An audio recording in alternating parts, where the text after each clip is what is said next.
Hey guys, welcome to my channel. I called Michael just a few minutes ago and I'm like, I've been trying to do this video for the past 2 days and I recorded one and it was like an hour, 2 hours long. I don't know, remember, and it wouldn't upload. So I was like, screw it. I just need to get out here and talk to people and talk about the dreadful D word, depression. You know, the holidays are all gone. The weight came in and moved into the house, and, you know, the snow is coming and the cold weather and depression and all that blah crap that, you know, we have to deal with. So I don't know. So I'm going to try to look at comments if I can see them. You know me, Christy. There's Michael over there. You want to say hi, Michael? Hey. Oh, Christmas? the dreaded D word. I know. How was your Christmas though? My Christmas was it was better than I thought it was going to be. Now, we won't go into too much detail because Sizzle This will be back this Friday. Yay. Yay. And we have a giveaway. I'm sorry, I have to do a little plug in right now, but we do have a giveaway for Sizzle This with 4 Sigma Foods. Sigma Foods. Sigma Foods? It's their mushroom tea and hot cocoa. So go check out that video. It's not on my channel. It's on the Sizzle This channel. There's a video up and there's a, no, it's on the, it's there somewhere. It's either the Facebook page or the. It's on both. Is it on both? I can't remember. Yeah. There's a link to Raffle Copper. But I'm pretty sure, you know, y'all need to go check out Christy's giveaway on that amazing planner and stickers and all that she put up there. Amazing giveaway. Yeah, I have a really good giveaway. This planner I just got it and it's making me think a lot. I think that's what's causing the depression. Well, a lot of things are causing the depression. Let me first, have you ever dealt with depression, Michael? I know you have. Yes, I have. I've dealt with it prior to surgery and definitely after surgery. I've had bouts with it probably longer than I want to even acknowledge. Yeah. But I was actually medicated for it the summer of 2012, right before I had surgery. Oh, wow. See, I was medicated for it, I think it was right after Sissy was born with her disability, because of all the stuff I went through with her. She's 12 years old. She's had 72 surgeries. She was born with a disability, and we were in and out of hospitals all the time with her. And it was a lot of stress. I was in a relationship that he was a recovering alcoholic and drug addict, and dealing with that on top of, you know, Keisha's problems. But this time I was doing so good this year too. So good. You know, this was a really good year. 2015 was really good. Had my surgery. I hit 100 pounds before my birthday. You know, I reached 199. That's what I meant to say. And, you know, and then right before the kids, well, you know, this all started with Monkey. Once she reached 3 years old or 2.5, we started noticing she was crazy. I mean, she's wild.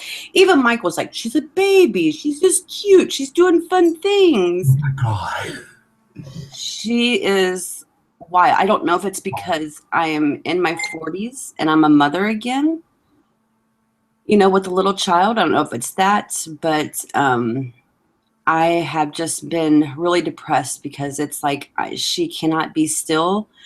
She is into everything, climbing everything, doing everything, and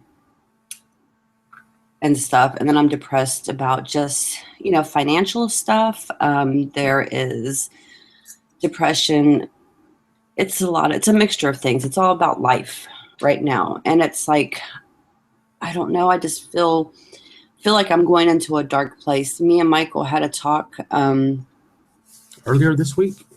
Was it earlier this week or the end of last week? It was this week. Yeah. Yeah.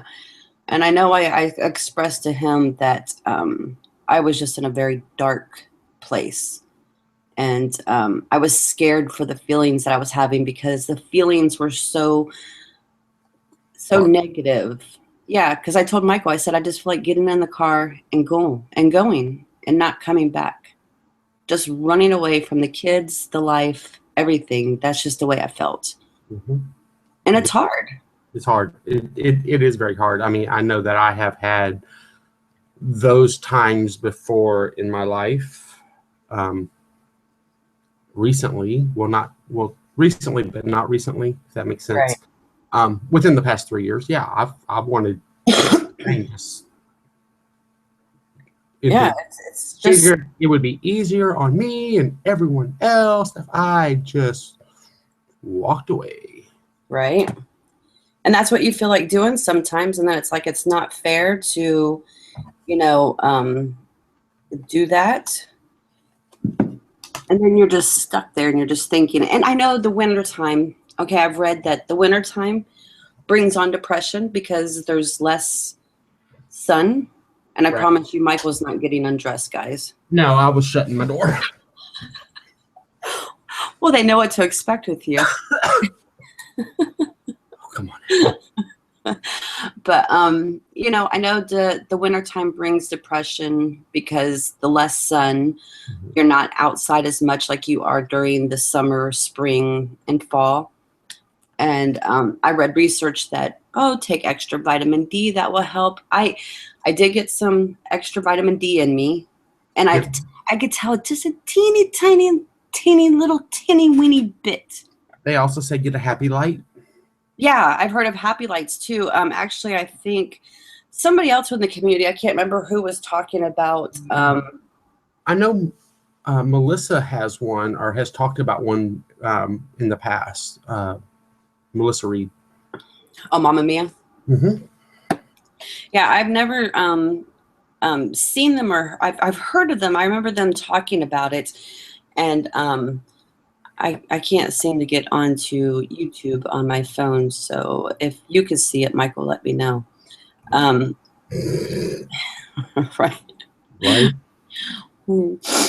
He has to get back into the groove of things. It starts Friday, folks. Get him, sick him. Friday. So, but anyways, it's just, it's such a terrible thing to go through, and I feel like I've pulled away from friends, social media, making videos. Believe me, it's like I've made a couple of videos and I play that, hi guys, it's Christy, that fakeness. But it's like after it's done, then you just want to go get on the couch, watch Netflix, and sit there and find something to eat and do. And I had, I am back to 200.1 pounds. I gained a pound. So, I mean, it's not a bad gain with this depression, but we won't even talk about that. We'll talk about that. Because gain happens with depression. With depression. As most of y'all know, actually, Joy Lynn says she is listening while driving. Hi, Joy. Most of y'all know that I hit my lowest weight. Part of it was depression. Part of it was stress related. In June or July of this year, of 176. Right. I hit my highest weight since surgery with regain. I know a lot of it was water because I dropped like 12 pounds in like 3 days.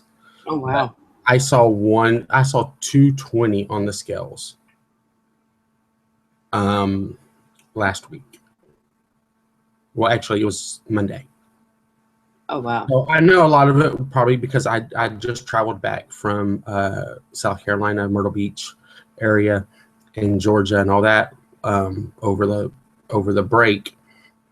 I know a lot of that was probably water retention, because because now I'm at like 204. So, but even from 176 to 204 in just a matter of a couple of months. Right. My depression, it can take me either way. Either I can drop a ton of weight or I can gain a ton of weight. Yeah. Or I could yo-yo back and forth on it. So, and then of course I see that number on the scale, and then what do I do? Right. It does. You just sit there, you're like, oh, I'll start it tomorrow. I'll get back on track tomorrow. That's what you want to say. Pretty much, screw it and let me shove something else in my mouth. Right. And it's hard. It's like, and food used to be such a big thing for me, because I would sit there and like, okay, I'm depressed. I got me a 2-liter of soda. I got me some chips and chocolates and whatever else I could find. And believe me, I've tried. I got a bag of popcorn and I couldn't even eat it all. It's like, this sucks. It makes you more depressed because you're like, damn it, I want to fucking eat and I can't eat. And I don't have that problem. I can eat. And I get to the point where, but I'm not even a year out yet. So exactly, I just hit my 3-year mark. And I have said this before, and I've talked to you about it. I mean, there is a way to binge after weight loss surgery. Oh yeah, we've talked about in previous videos. It's a different type of binge, and when I am depressed, I binge eat. Let me tell you my favorite snack right now. It's not that peanut butter bar, is it? No. It's croutons with crumbled blue cheese, bacon bits, and a vinaigrette salad dressing. It's a salad without lettuce. It's a high carb salad. Very high carb salad. It's just a bowl of croutons with a bunch of blue cheese crumbled on top of it and some bacon bits and a vinaigrette. It's a light vinaigrette though. So and I can eat 2 bowls of that and then go have dinner, but it's binging. Depression binging is something that's very serious with me. Yeah. And I'm sure it hits a lot of us out there in the weight loss community.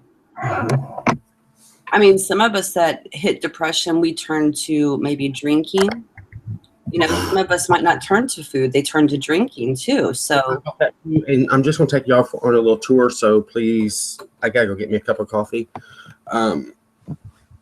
Why I'm doing this. So sorry about the shakiness. You're fine. But I mean, there's different forms of what we sit there and we turn to from to help with our depression. Some will sit there and throw themselves into exercise. I know that. I've seen people that sit there and like, oh, I'm so mad, I'm going to go run for 20 miles. And they could do it. I'm like, damn it, I wish I could friggin' do that, sit there, and that would be my release to depression and anxiety and all that stuff, because that would have been friggin' fabulous, Definitely, I have turned to drinking a little from it. It started off in little bottles and it's increased to the gallon size. Exactly. I mean, it really is no joke. I mean, and it's something that I have become more aware of here lately. Yeah. So it's just going to be a minute, Angela. I'm making a cup of coffee. I interrupted her show. You never know what to expect with me around. Come on, guys. And it's, you sit there and you try to talk about it. And for me, I'm a quiet person when it comes to personal stuff. Michael could verify that, because I'm not going to be the type to sit there and put my personal life out there. I mean, I've gotten into detail in a few videos in the past, but I've learned to put a wall up. And I think that's good and bad in a certain way, because I know there's people out there that I can reach to and talk to that would help me. that knows what I'm going through, but I choose not to now. I mean, even Michael, when he sits there and he calls me, what's wrong? I know something's wrong. You're not talking. What's going on?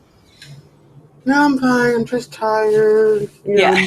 It's the kids, it's the holidays, and I'm going. Yeah.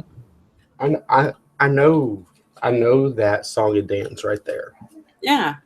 Because I do the same thing. I mean, I don't post about my crap, about how I feel. I mean, yeah, I post about I'm having a great day. I'm not posting. Oh, I want to fucking run away. Right. I mean, yeah. It's scary to sit there and deal with it, and it's like the good thing out of this situation this week is that my insurance finally kicked in. So yes, we got medical cards in the mail Friday, so I am pleased about that. So I could sit there and set up doctor's appointments, because things that triggered me were the pain I was dealing with for my ear and my tooth. That was depressing me. Dealing with the kids when they were home for Christmas break, because it was just like a constant bicker and fight, and and then Monkey she's literally just was off the hook. I would wake up, and this is how bad it gets. I have to sleep downstairs in the living room, because she will wake up before any of us. We're talking 4, 5 o'clock in the morning, and get into things. The fridge. Right. She will drink the whole thing of creamer straight out, like it's a gallon of milk. She will bring food out of the refrigerator, and she will leave a trail of it leading to the living room. It's like we have board games that are in this little stand underneath the TV in the living room. If you're not watching her 24/7, she's into something. She's taken those board games and she has ripped up the cards. She has lost pieces. She has been in my purse and pulled things out of my wallet. I've had to be on the lookout for. She took all the Social Security cards. Thank God she did not sit there and rip them up, but she has taken those out. Literally, I have to, when I go to bed, I have to child-proof the house. Like, she's, this is what you would typically would see in a 2-year-old. And it's funny because I asked the teachers, how is she doing in school? And she's a perfect angel. Right. She's not showing any of these symptoms that I'm seeing at home. The aggressive rocking back and forth, the temper tantrums that she's doing at home, the stuff that she's getting into. Literally, she will sit there and get into everything and anything. She has learned to take the chairs, the dining room chairs, and I have a cabinet over here. And on the very, very tippy top part is my vitamins. Now she has learned how, because she's seen me get my vitamins from over there. She has learned to sit there and push the chair over that way and get up there and get them. So I've had to reorganize the whole house again. Right. And to keep doing this, I'm like, it's hard. I have 2 other kids that you sit there and you ask them to do something, they roll their eyes, smack their teeth. Do I have to? I'll do it in a minute. Why do I got to do everything? Right? Yeah. It's her turn to do it. It's his turn to do it. This, that. It's like, just do your chores. And you feel like you're the damn maid. And I know that's my job as a mother. I'm not complaining because it's my job. And believe me, your highlight of the day is when you see the mail truck coming through and you're hoping that you sit there and you get something from somebody or something good in the mail and it's a damn bill. But that's my highlight of the day, is going to the mailbox, and it's a damn bill, but that's in the mailbox. Right. It's hard. It's depressing because you're stuck in this house 24/7, cooking, cleaning, taking after kids. Your time that you're out of this house, well, for me, is when I go take Monkey to school at 12:10 and go pick her up at 3:10. Everybody's like, well, just go get out of the house, go walk around. It's 20-minute drive from wherever I'm at to somewhere close. It's too damn cold and soggy and wet to go to a park. Right. You know, I only know 3 people in this town, and Sherry works a lot. She got promoted, so she's working a lot, and her daughter works, and it's like, I'm just at my breaking point. My highlight is when the teacher calls and me and him sit there and talk about Sissy and her stuff at school and going to the mailbox. Right. Yeah, I'm suffering from a little bit of depression, cabin fever, going crazy. I've tried, I did a video about cabin fever and dealing with it. I've tried everything on my list and it's not working for me. So my failure was from that video because I did everything on that damn list and I can't get it done. Right. I don't know. How do you deal with it besides medication? I don't deal with it very well. I have a tendency of withdrawing. I mean, like, how many people have seen a video from Michael lately? Yeah, we've talked about that. He's supposed to be doing some. I mean, I probably haven't posted one in a month and a half, maybe 2 months. I think longer than that. Yeah, I mean, and I withdraw. I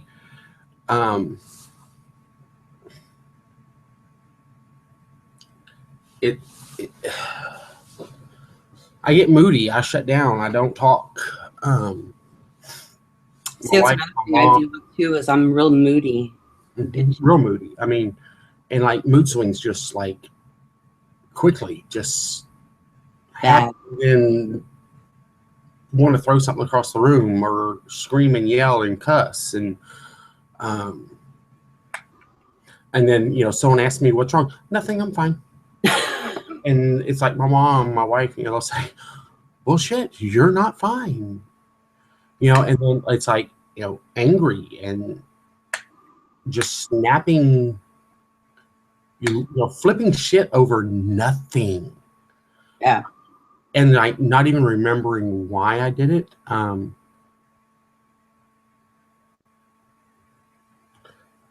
guilty of that. I've had a couple of blackouts where I've sat there and threw something or things because I've had a blackout over it.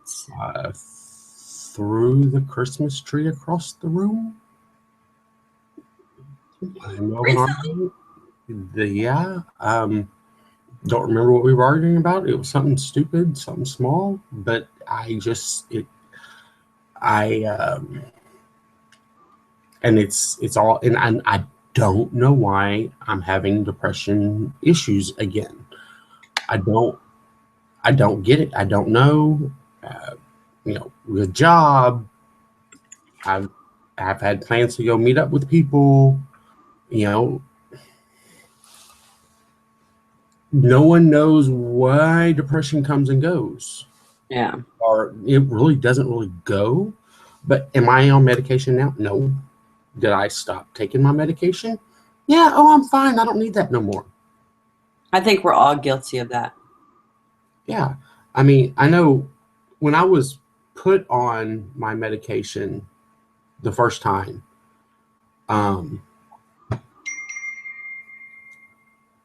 it was August of 2012. It was after I had my blood clots and I was on my oxygen. It was one of the times that I was hospitalized. It was right at I can remember it just like it was yesterday. We had just got back from going to Schlitterbahn in New Braunfels, and I got cellulitis in my leg, the same leg that I had the blood clot in. Went to the doctor. He said, yeah, you got cellulitis. Go straight to the hospital. I'm going to admit you. We're going to get you on antibiotics. We're going to get this taken care of. I said, okay, no problem. And here I am. Okay, is this going to put another setback in my surgery? I don't know. The medication they put me on, of course, it made me break out. It made me itch. So they had to stop that one and give me another one. My sister came up there. We were all hanging out. My breakfast came, and it wasn't what I ordered. and I hysterically broke down crying over my food.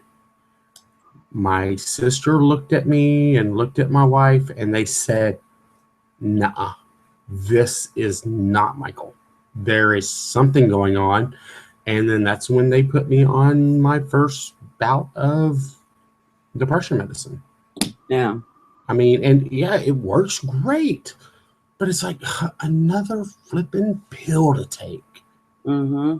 And then you get it in your system and you're doing really good and everything's going smooth. And it's like, hey, I'm over it.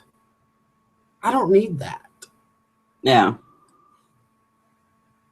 And it's funny because I'm guilty of doing that too, because you sit there and you start feeling good and you're like, I don't need that. I feel great. So you stop taking it, and then like 3 months later, after you stop taking it, it's like,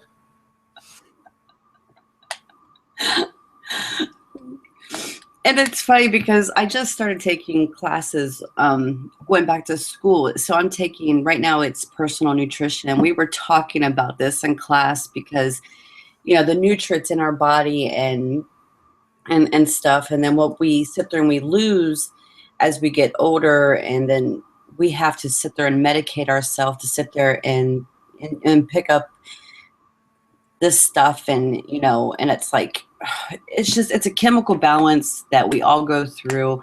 Some people are lucky enough not to go through depression, but I think they're full of bullshit, because I think we all go through depression. I believe it at some point in our life, everyone does. Yeah, I agree. I think that at some point in our lives, we all sit there and we deal with this. Different severities, for sure. Right. And I'm sure people deal with it in a different way than others. For like me, it's like I close up. I put on, it's like a shield, Okay, the funny, goofy Christy, the nice Christy will be on the outside, and then the sad, depressing, anger Christy will be on the inside, and she just won't say nothing, and then she'll just let it all bottle up until it gets to the very, very tippy top, and then the first person that says something wrong to her, she's just going to explode and go fucking crazy. Guilty. Guilty, right here. Right here. Same, right here. Yep. Oh, I'm all happy, but on the inside, I'm like ball of just anger and hurt, and it just, ugh. Yep. I am so guilty of that, and it's like, and especially with your weight too. I don't know if it's like for people that have weight loss surgery, but this is a thing too. You sit there and you get depressed over seeing that goddamn number go up and down, and it's like when it starts going up, then it's like, oh God, what the hell am I doing wrong? And you sit there and you get so frustrated, but when you see it go down, you're a whole different chipper Christy, right? Or a whole different chipper person, right? When that number starts going up, you're like, oh, I'm gonna start beating myself up. Oh, I'm going back to basics. I gotta do the pouch test again. I gotta do this again. No more this, no more that. And it's like, I'm so sick and tired of doing that. That's why that scale stays underneath the shelf in my bathroom, so I don't even see that little fucker, because it's like I just don't even want to deal with that, because that's the last thing on my list that I want to deal with. But I did get on the scale. I'm like, I'm back to 200, motherfucker. Damn it. I was pissed, but I know what it is. It's me not eating right. I can make you happy, though. You're smaller than me. But I know what the problem is. I'm depressed, so I'm not eating right. I am literally living off coffee. That's what I'm living off of right now, because between Gene Pro and coffee, at least I'm hitting my protein target, so that's a plus. You're hitting your protein targets and you're overdoing on the caffeine. That's right. But I'm doing bad on the caffeine part. I'm not getting my water in. I made these goals for the New Year's, and I'm like, and I sat there and looked over them. I'm like, I need to reassess this shit, because I need to start working from the inside out, because I think that's where the problem leads into my depression. And I'm not saying that I'm not happy with myself and I don't love myself. I do love myself, but there's just things in my life. I am 40 years old, a mother of three kids, one being a little tiny one. And I haven't had to deal with a tiny one since my oldest is 14 years old. Keisha, she's 12. Mm-hmm. So it's been a long time since I've had to deal with a little one, and I don't have the patience like I do anymore. So it's like everything is just getting under my skin, and I just don't know how to deal with it. Well, and a lot of times people say, well, just find some alone time. You can't. I mean, because I know that we had talked about it. I mean, literally, you are up in the mornings and you're doing the cooking and the cleaning, and I mean, and if you don't do it, it don't get done. And see, I'm guilty of that, not getting enough sleep, because I sit there when the kids go to bed at 9, I get over here on the computer and I try to get schoolwork done, catch up on Facebook, catch up on YouTube, sit there and try to do some stuff or sizzle this or anything else that we have to sit there and get done that I haven't get done. And then if I don't get that done, so I make a list to finish up what I didn't get done for that day and the day before. So I'm up until the wee mornings of the night. Mm-hmm. And then when I sit there and go to bed at 3 or 4 o'clock in the morning, I have to get back up at 5:30. So I'm running on little sleep. So the patience is going down and down and down and down and down till there's nothing left. And it's like up and up and up and up. Right. I'm just about to explode. Mm-hmm. Yeah, it really, I mean, you know, and I was thinking about this after we had talked, because I was like, damn, I'm right there in the same boat. Mm-hmm. It's like, I just don't give a damn anymore. But I do, but I don't. Yeah. And it's like, you know, so I was thinking today, because I was gonna make a post in one of my groups that I'm in, that I have, you know, goals for this week. You know, what is one thing we can change and do better this week that we didn't do last week? Just one thing. Right. Just don't. Okay, yeah, there's a whole list of 5 or 6 things that I screwed up last week.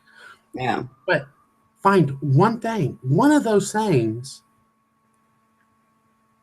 and try to change that one thing at a time. It's like for me, and I thought about this after watching Jennings' video.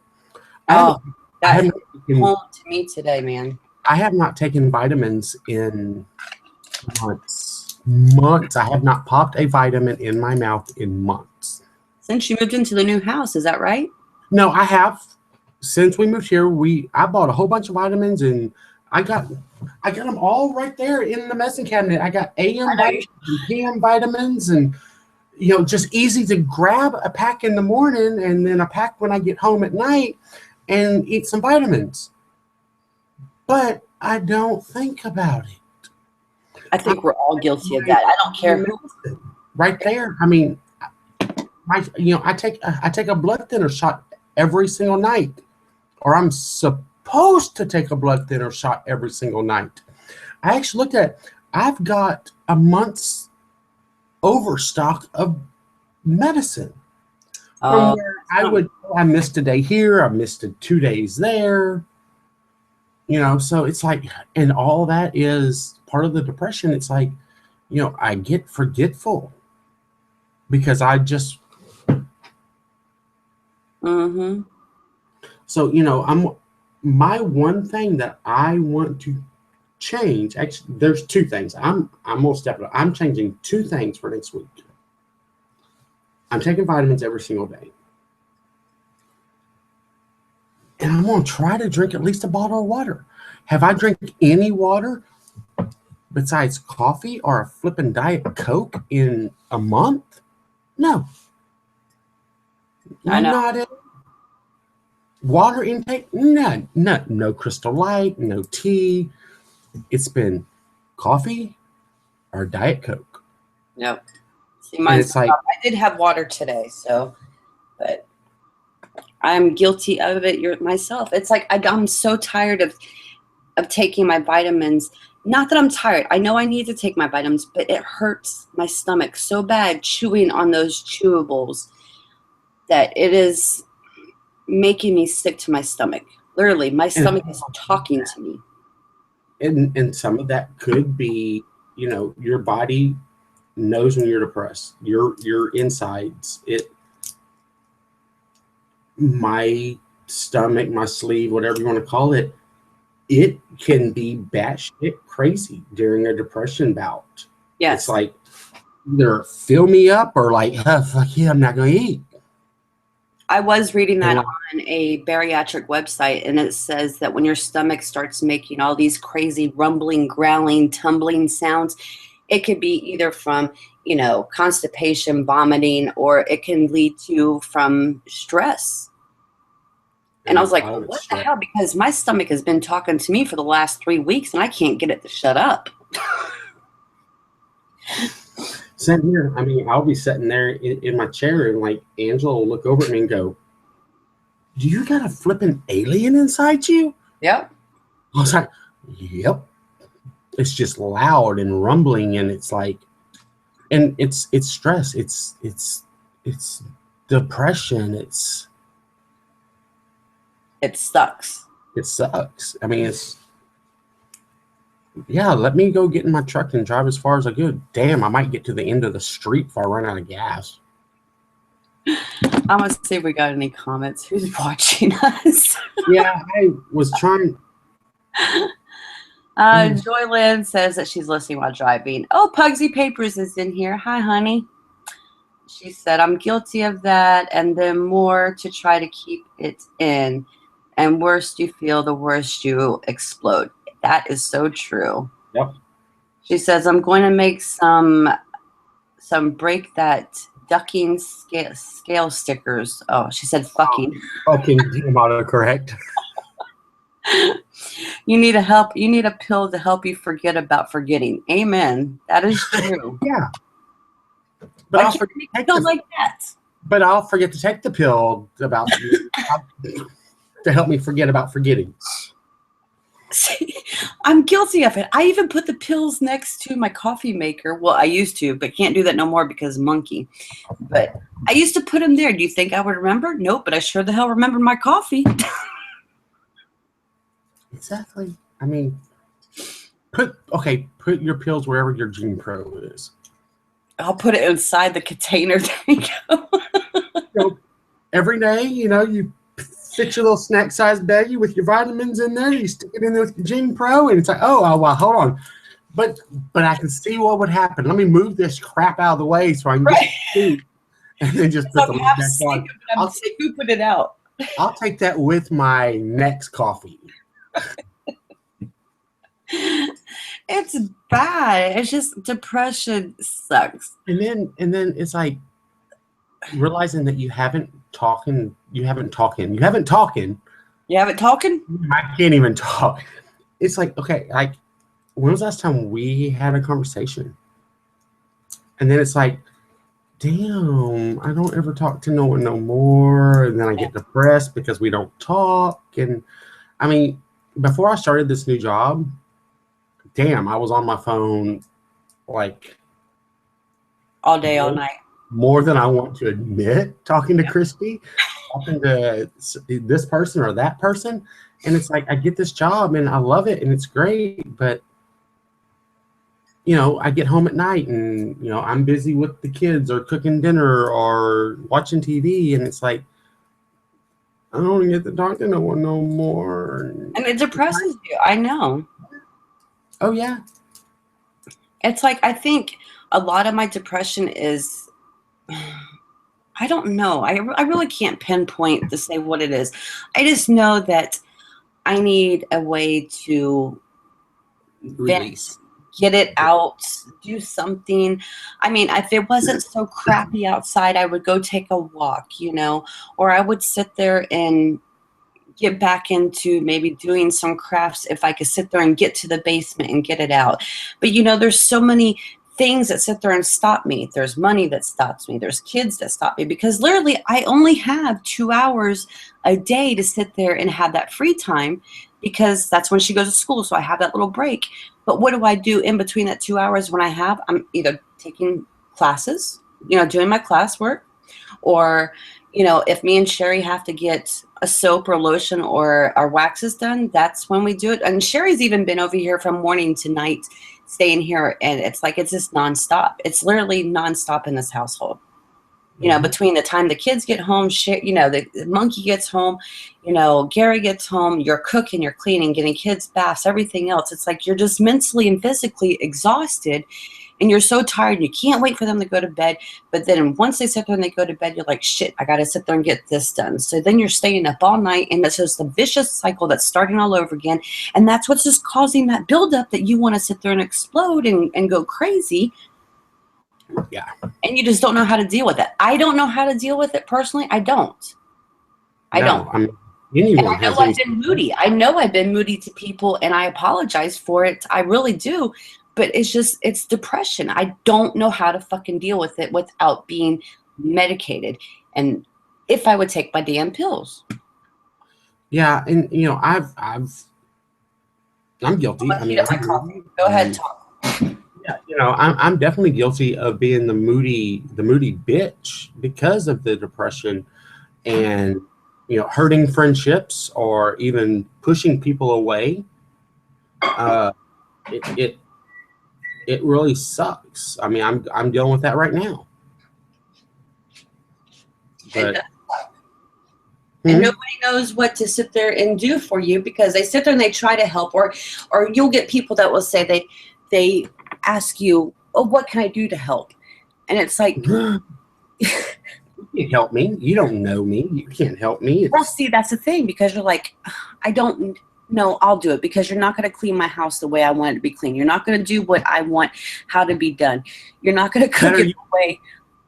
That, or you won't even say that. I'm fine. Yeah, I'm fine. Don't worry about it. I'm good. You know. I bet you if you ask Sherry that, she'll sit there and tell you, yep, she says that all the time, because I'm like, nope, I got it. I got it. Let me do it, you know. And it's like, but we're not fine. We're not okay. But it's easier to say that than to ask for help or admit to help or allow someone to help us. Right. And that's the thing. I hate asking people for help. I really do. I hate it to a passion. I hate to sit there and to ask anybody for anything, because then I feel like, I don't want to say dirty. I just feel less of a person. Less of a person. Yeah. I mean, I've had to sit there and ask to borrow some money to get some things for the kids, because I live on a monthly budget. Garrett's not working. I mean, he's working, but he's not working. He's working through a temp service. So money is like, you know how temp service, they take their percentage out and everything else. It's crap until they hire him full time. I've had to ask for money, and that hurts me so bad that I'm like, I hate asking. I've had to sit there and, Christy will sometimes take Monkey for me, and it's like she sees it in my face and my tone when I'm talking to Monkey. She's like, let me take you upstairs before mommy goes crazy. She knows, it's hard. I really hate it. Scary. And that is what is scary. It is. That someone else could sit there and see when I'm about to sit there and go crazy. And it's like, Christy took the kids, I think it was last weekend. And it's funny because now the kids are like, they're washing the dishes. And so I'm like, what the hell did you say to them while you took them out? Did you tell them that mommy's going crazy, so they better help out more? I'm sitting there thinking, like, what has she said to them? Because it's hard. It's hard. I have 2 grown kids, my kids, that should know better to sit there and clean up after themselves, but they don't. Trash out when they see the trash is full. Exactly. And not wait 5 or 10 minutes after I tell them to do it. Do it now. If not, I'm going to sit there and get my shoes on, and I will take out the damn trash. I will sit there and... What time I'm doing it. Amen.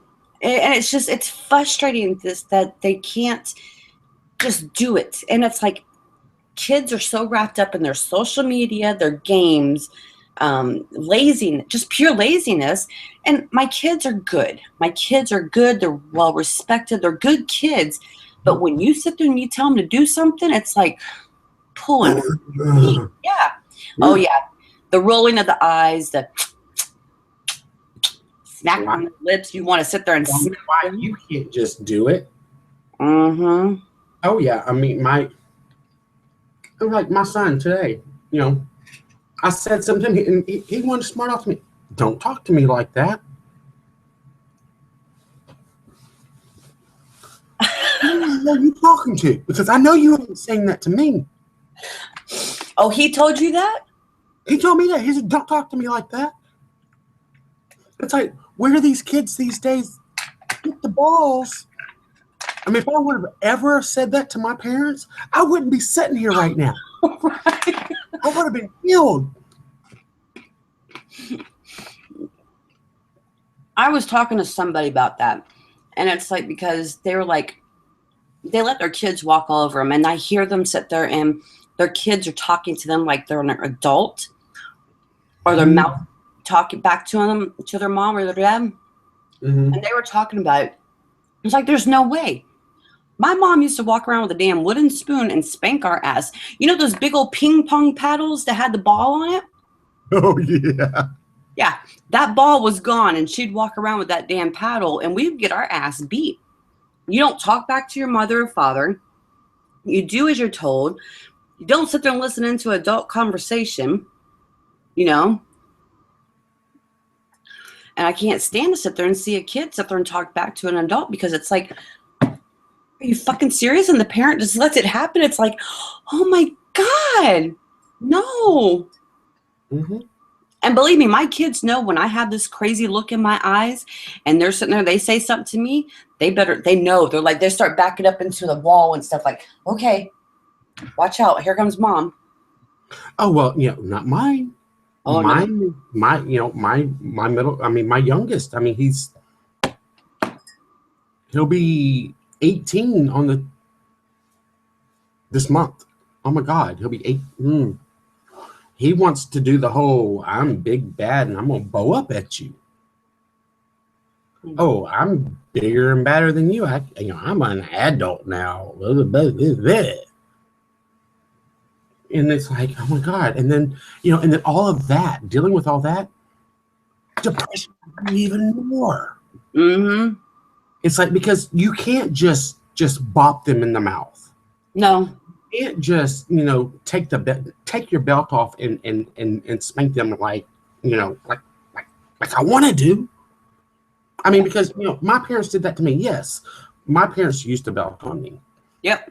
Guilty here. My mom did too. My stepdad also. Did I die? Did I die? Was I abused? No, I was punished. Yep. I do not see that as abuse. I was an asshole. I was a bad child. So I got punished. Yeah. But that made me who I am today. Yep.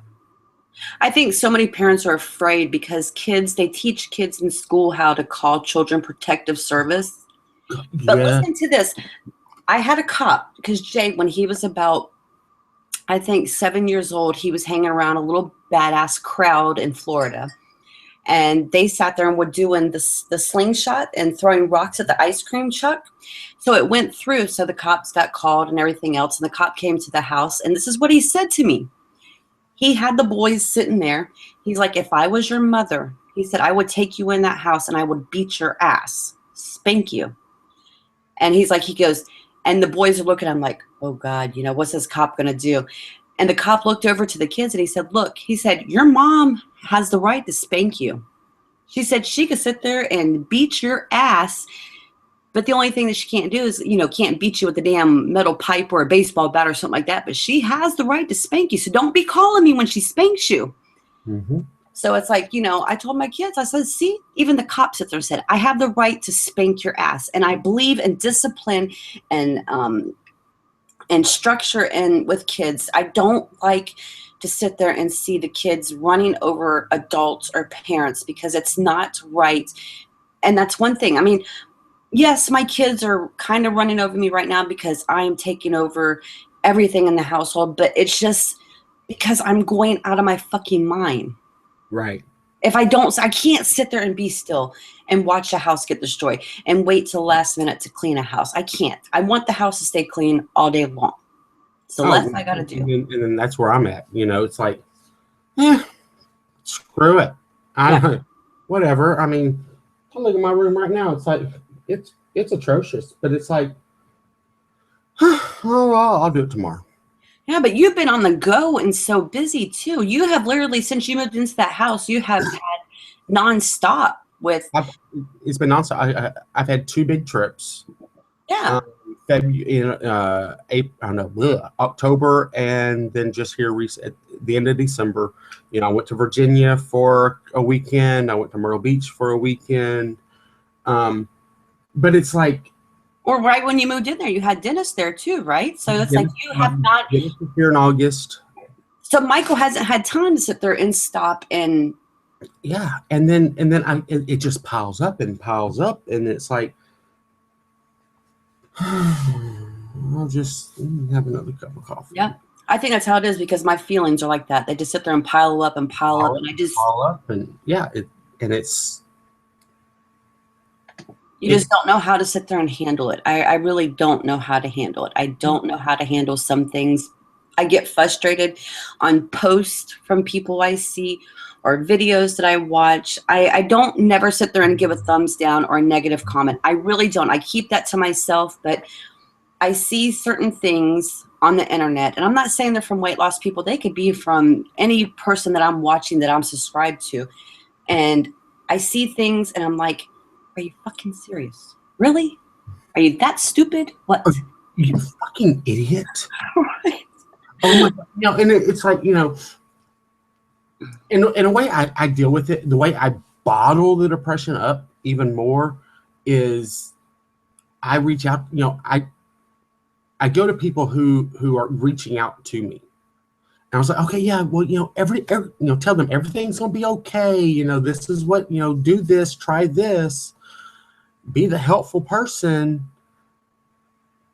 But I'm not living the advice that I'm giving. Yeah. It's like I can give good advice all day long. Right. And but that's helping me bottle up my issues. Yeah. And depression. Oh, you're depressed. Well, here's my shoulder. Talk to me, vent to me. But I can't vent back.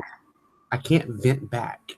I don't want to burden nobody. I don't want to have anyone really know how fucked up I am. I think that's why we're so much alike, because we're both the same way. There is a dark side of my head that I don't want nobody to fucking see. Nobody to see this little corner of the twisted, dark, dangerous side of me. It's like, here, I have the best ear. I can keep crap confidential. Keep crap confidential? Yeah, lean on me. Let me carry your load. Let me carry your weight. But I will never let you carry mine. Yep. I think I'm the same way too. It's just like I can't let nobody sit there and do it. I really can't. It drives me crazy because it's like if say Christy took the kids out, okay, but after 20 minutes or so, I'm like, okay, where's she at? Where's the kids? What time are they coming back? I'm constantly worried when they're coming back. I need them home. Mm-hmm. And it's like, what the hell? You're getting a break, but you sit there and you want them back. It's just, I don't feel right having somebody else sit there and just come over and do that. I don't. And it's not trying to be rude. It's just the person I am. And I'm like you. I could sit there and be that friend, that shoulder to cry on, that person that you can vent, tell your secrets to, whatever it is. But when it comes to me, I mean, it's like, oh, how are you doing, Christy? I'm doing good. Great. Oh, I am wonderful. It is an absolutely amazing day. How many times have you heard me say that? Yeah. I mean, believe me, I know Sherry's walked in a couple of times and she's probably seen me at my most personalist with the way I've had felt. She's heard me yell. She's heard that stuff before. Mm-hmm. And it's like, but I feel so comfortable around Sherry. It's like a sister, it's really close. So I feel like I could be comfortable around here, but still, after I do that, I feel stupid. I'm like, why did I let anybody see that side of me? You know? I was like, that's embarrassing. I shouldn't sit there. But then again, I should be able to sit there and be that person that I can vocalize that out there to somebody else that might be able to help. But I'm scared to do that because I don't want people to sit there and judge me. That's the thing. I don't want to be judged. I don't want them to think negative about me. Exactly. That's the whole thing. I don't want to sit there and be judged on that. I think negative enough about myself. I don't want no one else to think negative about me. Amen. Amen. That's exactly what I was thinking right there. It's like, so let me put on the smile. Let me be the funny guy. Yep. And that's me. I want to sit there and help everybody. I'm sitting there like, oh, you need a banner made? I'll make it for you. I'll sit there and do this. I'll do this for a surprise. It's just, that's my way. The whole time you make it, no, why the fuck I'm doing this? Motherfucker. No, because I make it out of love. I really do. And that's my stress relief, is working on that computer, making those things. Yeah, not me. I was like, oh, well, yeah, I'll do this, I'll do that. And it's like, why the hell did I volunteer to do that? See, that's why I don't give you no chores and sizzle this. You know that. That's the only thing you do is you start off the show. My job is, hey guys, it's Friday night. That's Michael's job. And he helps get the guest, but it's like, but you have to be on his ass. Hey, I got the guest for Friday. Come on. Yes, you did. But that's just, but that's me. I feel like if I sit there and get wrapped up in making something like a banner or a end slate or something like that, that escape, I get out of that escape. I'm in a different zone. I'm in a different Christy there. Mm-hmm. When we sit there and we make our bath bombs and the waxes and then, and stuff, it's like I'm out of there, but I haven't had the feel, the urge to make it because I'm not at a stable place right now. I don't feel. Right. Yeah. I mean, it's like when you called me, this week, you were like, Michael, it's dark, it's bad. Yeah. And that was you reaching out. Yeah. And I don't do that. That's the first time you've ever heard me reach out. And it was the first time. And it's like, Christy, I wish I could help. I wish I was closer. It's like, hey, you can always talk to me. And the whole time I'm thinking is, I'm right there with you. Yeah. And so you didn't tell me any of that. No. You were there to listen to me. I was there to listen to you, but the whole time I'm listening to you going, yeah, my life flipping sucks, but it don't suck. My life don't suck, but it sucks. Yeah. I mean, it doesn't suck on a physical and mental. It's something that's not right in our heads, I think. I think we all want to see our life at a certain way, and we want things to go as good as we make it sound on Facebook, on YouTube. We want that perfect life, but it doesn't happen that way. So we pretend. See, we can sit there and make videos all we want, and we can sit there and tell you a line of bullshit all we want. Oh my God, I have. You would never know what happens behind closed doors. I have rewatched some of my videos here lately, trying to find my niche, trying to find hey, I need to make a video. I really do, because when I make a video, it helps me stay accountable. It helps me stay on track, and so I went back and I started watching some of my old videos, and I'm thinking, oh my God, what a bunch of bullshit. Yep. Because we can pretend that we're somebody else. All happy, but I remember what was going on in my head when I was making that video. And if I ever let my guard down and make a video where I'm actually don't have a guard up, Lord help us all. Yeah. Because no one knows what happens behind doors. But that's not saying my videos are not true. Right. My videos are true, but they're guarded. Exactly. That's how I feel too, because you don't see what happens once this video cuts off. Exactly. everything in our videos are true and correct, but they're not always as happy as we seem. You know, Yeah. we try to be as real as possible, but we're not always as real as possible. Right. Now you don't get this happy-go-lucky, it's Friday night, sizzle this. No. Mm-mm. Because you never know. Right before the show, you could be like, fuck you. It's Friday night, guys. You know, so And you then never know. camera goes off. Motherfucking. Right? So it's like you never know what is happening, because we could sit there and make that positive video, or, you know, and I've seen people that sit there and have made fake videos and shed those fake tears. And you know what I'm talking about? That have sat there and yeah, that made those videos for For not, the numbers. yeah, this is nothing in the community. This is something I showed Michael, and this was fake to get views. Yes, and it was no one in the community. I mean, I have watched some that was in, you know, just on YouTube, but it was like talking about depression or talking about life and how life sucks, and it's like, you are so damn fake. Yeah. Yeah. We're gonna go for another walk because I need to go outside, because this is another side that no one really sees. I'm Michael. I've got to have a cigarette. I know. I've been thinking. I'm gonna go through comments real quick where we were left off at. Okay. Puggies said that she'll make you stickers, Michael. She's talking about the scale ones.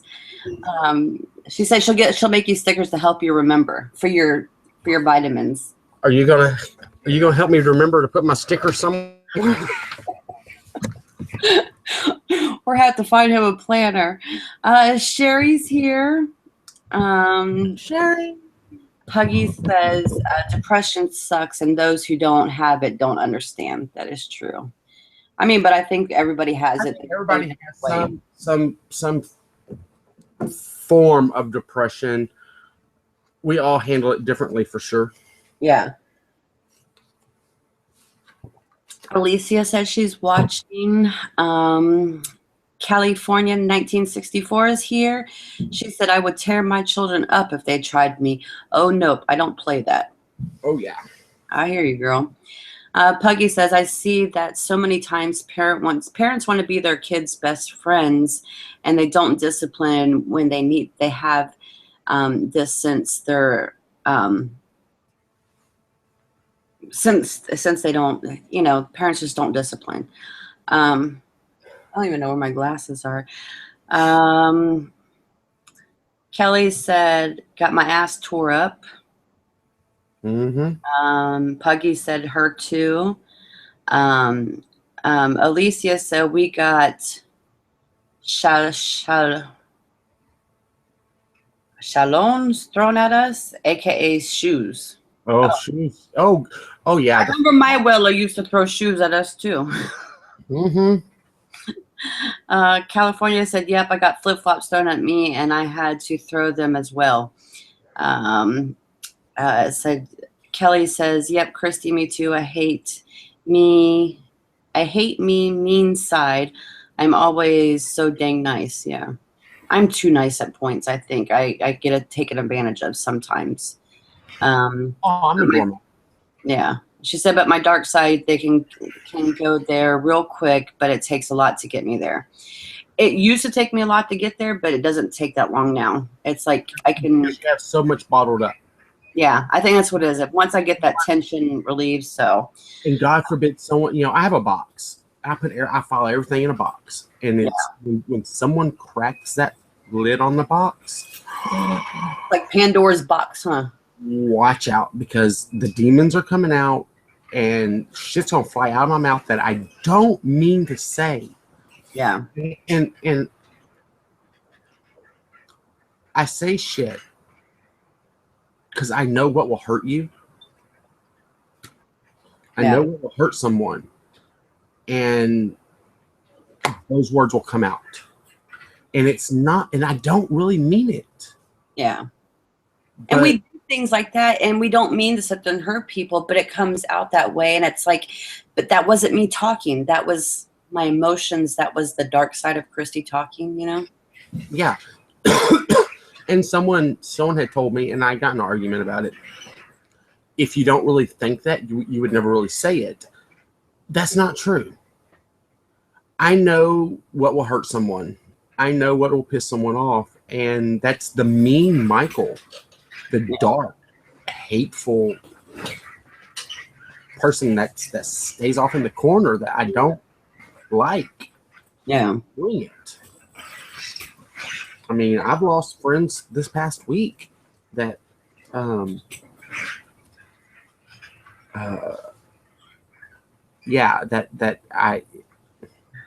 it happens. Yeah. Puggy said someone needs to win the lottery ticket so we can all go vacation somewhere together. Amen, sister. Yeah. Angela's in there checking our numbers right now. Tell her to let us know the numbers. I got my tickets here. Yeah, we got a bunch. She got into a pool at work. Yeah, Garrett did too. So It's funny because he comes downstairs before he takes a shower. He goes, now, when we win this money, he said, do you want to stay in this house or do you want to move? I'm like, no, we'll stay at this house and sit there and expand it and put a pool and everything else. So we've already claimed the money. We're going to win, guys. So don't worry. I'm moving in. Right. I'll have a big party. I'll fly everybody in. That's what I say. Kelly says, oh my gosh. And yes, nothing is perfect with me, but if we could be so bad, but yes, Christy and Michael, we do always not tell our sad parts because we, or at least myself, do not want to burden others. I agree. I don't want to burden others either. I try to sit there and keep everything positive and stuff. And it's like, the happy, the good friend, the one that's there to help you. Right. See, that's what I sit there and I try to be. And it's like, sometimes my strong point is my weakness. Does that make sense? Yes. Oh, yes. Yeah. They're talking back and forth. Sister Scaleback's here. Hey, girl. Girl. I just found out this was on. I'm happy to catch you live. Yay, we're happy you're here. Yes. They're talking back and forth about stickers. So Kelly won Alicia's sticker giveaway. But awesome. Yeah. So but depression sucks. And it could lead to other things. It can lead to, like I said, drinking, drugs, drama. Drinking, drugs, drama, binging. Yeah. It's like, I went through a spell probably. We win 33 cents. We won 33 cents. Woohoo! Between the 20-something people, we won 33 cents. Yes. But, it's what I was saying. I had noticed from the beginning of November until the end of December, I was drinking a lot more. Right. A lot more. To the point of just falling down drunk, Michael. And a lot of it was depression related. Let me drink the pain away. Let me drink the sadness away. When Michael drinks, he's happy-go-lucky, funny type guy. And it's like, but it's an act. Yeah. And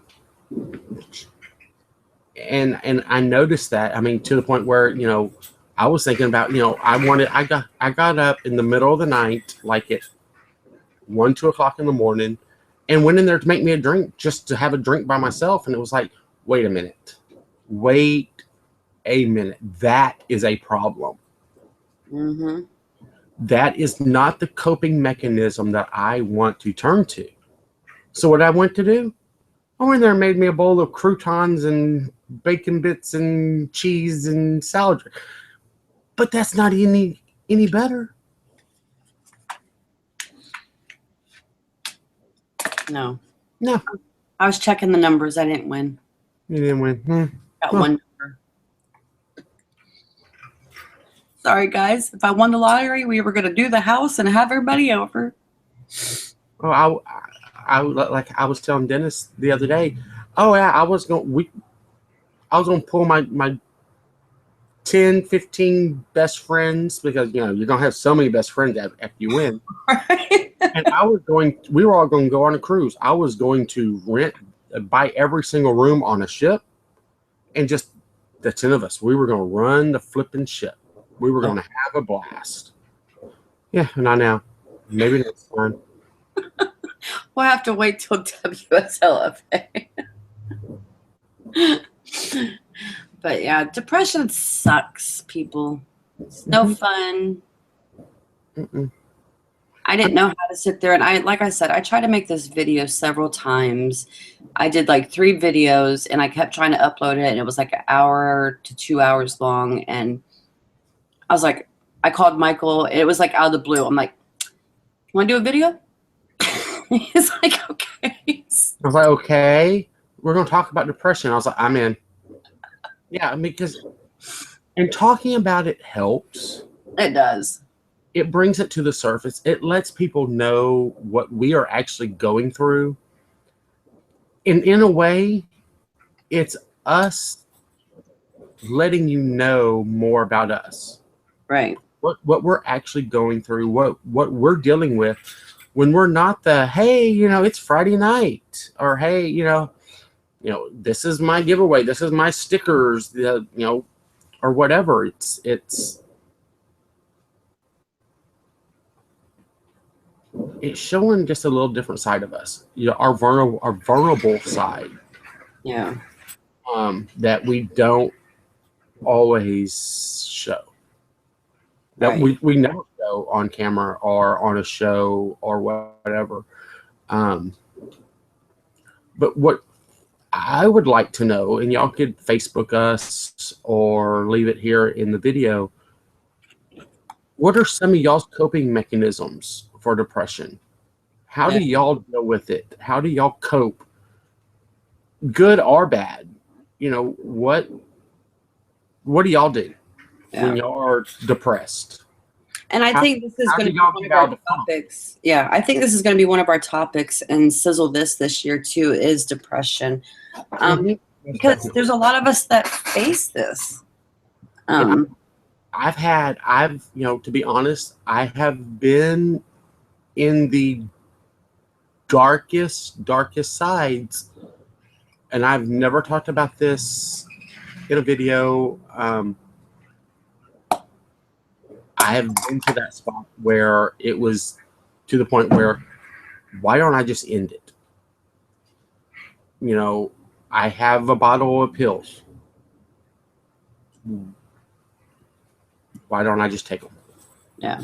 Life would be so much better for everyone around me if I wasn't even here. Yep.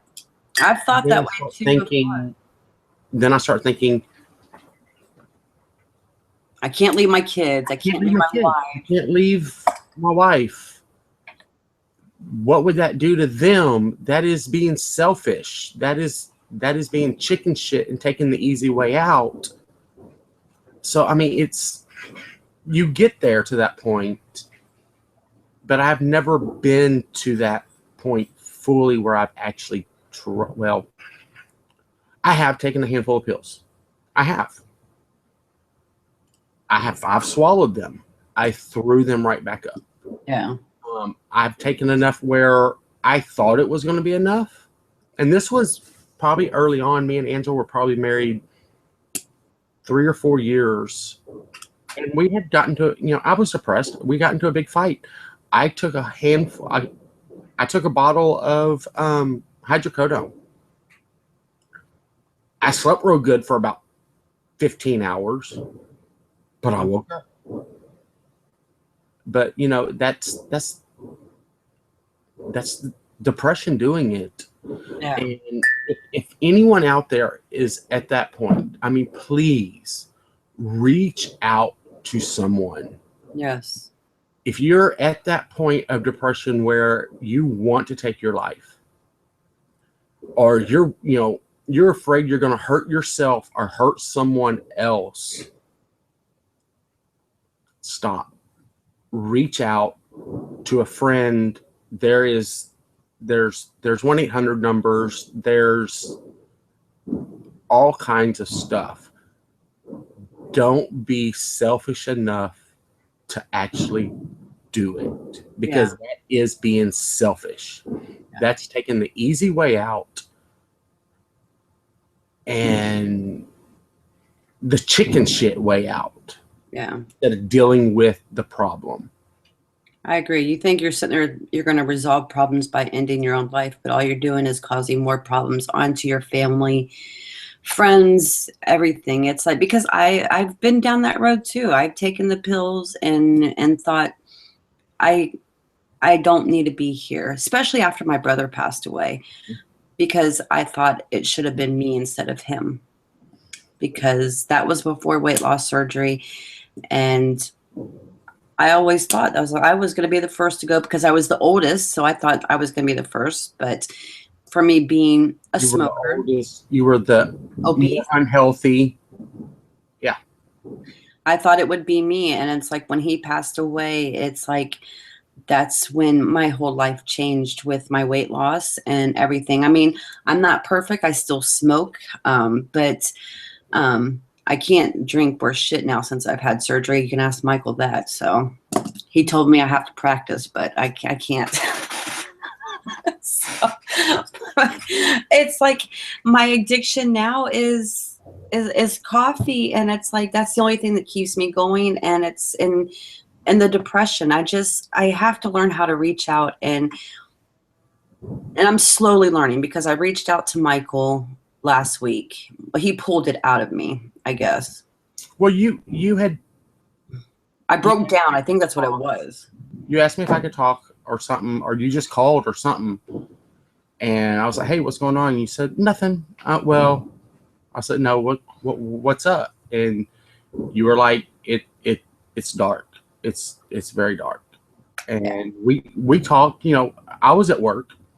I was working the whole time that we were talking, and we talked for a good 45 minutes to an hour. Yeah. And it really sucks. I mean, you don't want to think that life is that bad, but sometimes it is. But depression plays head games. Depression makes you think life is a lot worse than it actually is. Mm-hmm. And it's a mind game. It is. It sucks. Mm-hmm. It's like weight loss surgery. It's a mind game too, because you're playing with it with, food and everything. Oh yeah. Food, your hormones, your emotions. I mean, and that's one thing I think that these doctors need to sit there and fix about weight loss surgery. This is my personal opinion. They can give you the book, the pamphlet, tell you what to eat, what to avoid, everything else. But they don't give you nothing for like phone numbers, what you can go through up here after surgery, because this could fuck you up. Believe me, there was times after I had surgery, I called Michael in tears, crying, thinking I was going to die or starve to death or other things. And he's like, it's normal, calm down. But doctors don't. Doctors don't. And we've had videos about this. We've had shows about this. I mean, and then so the doctors say, well, find a therapist. Okay, but the therapists that are out there, I have never found one that has went through what we're going through. They don't know what it's like to lose, 200 something pounds in 18 months. Yeah. What that does to your brain, what that does to your mental state. Yeah. Sure, they can do research and talk about it to other people, but they have never lived it. Right. I had thought about, if I wasn't a lazy fuck, going to school and becoming a therapist. But, that takes time. That takes money. I'm 40 years old. I've got to work. When would I have time for school? And then, I haven't done any school in 20 years. Yeah. Almost 22 years now. Yeah. So what would I have to do to actually get there? Wait a second. I'm 41 and I'm going back to school. So you could sit there and going back to school. Huh? I'm going back to, you know what I was either going through two things. I was going to either do computers, like design and stuff like that, because I've been liking what I've been doing with the videos and things like that. Everybody's telling me, oh, Christy, you do such a good job with that. You should do that. It was either that or nutrition. And I was like, you know what? I think I need to go into the nutrition part, because personally, I don't understand what I'm going through with my food, my vitamins, my depression, all that shit. And at least I could sit there and go through these classes. If it just helps me out, if I never graduate, I can at least get these classes done and I have that knowledge. Or, if I do graduate, never find a job, because by the time I finish school, I'll be in my, 60s. So, Exactly. I mean, it's, I don't know. And now I think, well, I'm too screwed up to even help anybody. No, we're not screwed up. We're not screwed up. No, but my brain some days feels like it's just scrambled. Oh, honey, I feel that all the time. Why do you think I have so many planners? You guys laugh at me and people don't believe it, but I'm going to show you. Here we go. These are Christy's planners, guys. You got a lot of planning going on. You see all that planning? That's for different things. School, personal, weight loss. My new planner for the inner guide that I'm doing to sit there and try to work on myself. But yeah, those are Christy's planners. And then I keep these all over the place with notes and everything else, because I try to sit there and keep everything down. It's not a joke. Christy plans a lot. I have a problem with that and making lists. I make lists of everything, timeline list, this list. If you go back to my very beginning videos, I think it was like the first or third or fourth video I did, and I was showing all the lists. Your very first video, you talked about printing out all this stuff off the internet. All these meal journals, and I remember watching it because I went back and rewatched it not too long ago, because I was amazed of the transformation. And I think we were on Hangout or something together, or on FaceTime, or just texting back and forth between me, you, and Dennis. We were talking about it. And I sat there, I watched that video when we got off that night. I was like, yeah, because you talked about your brother. You talked about getting a healthier life and your plan. And you were planning your plan. Yeah. You hadn't started your plan, but you were planning what you were going to do. And I'm still planning today. 2 years down the road, I'm still planning. Planner for her planner. It's terrible. It is so terrible that I sit there and I plan so much.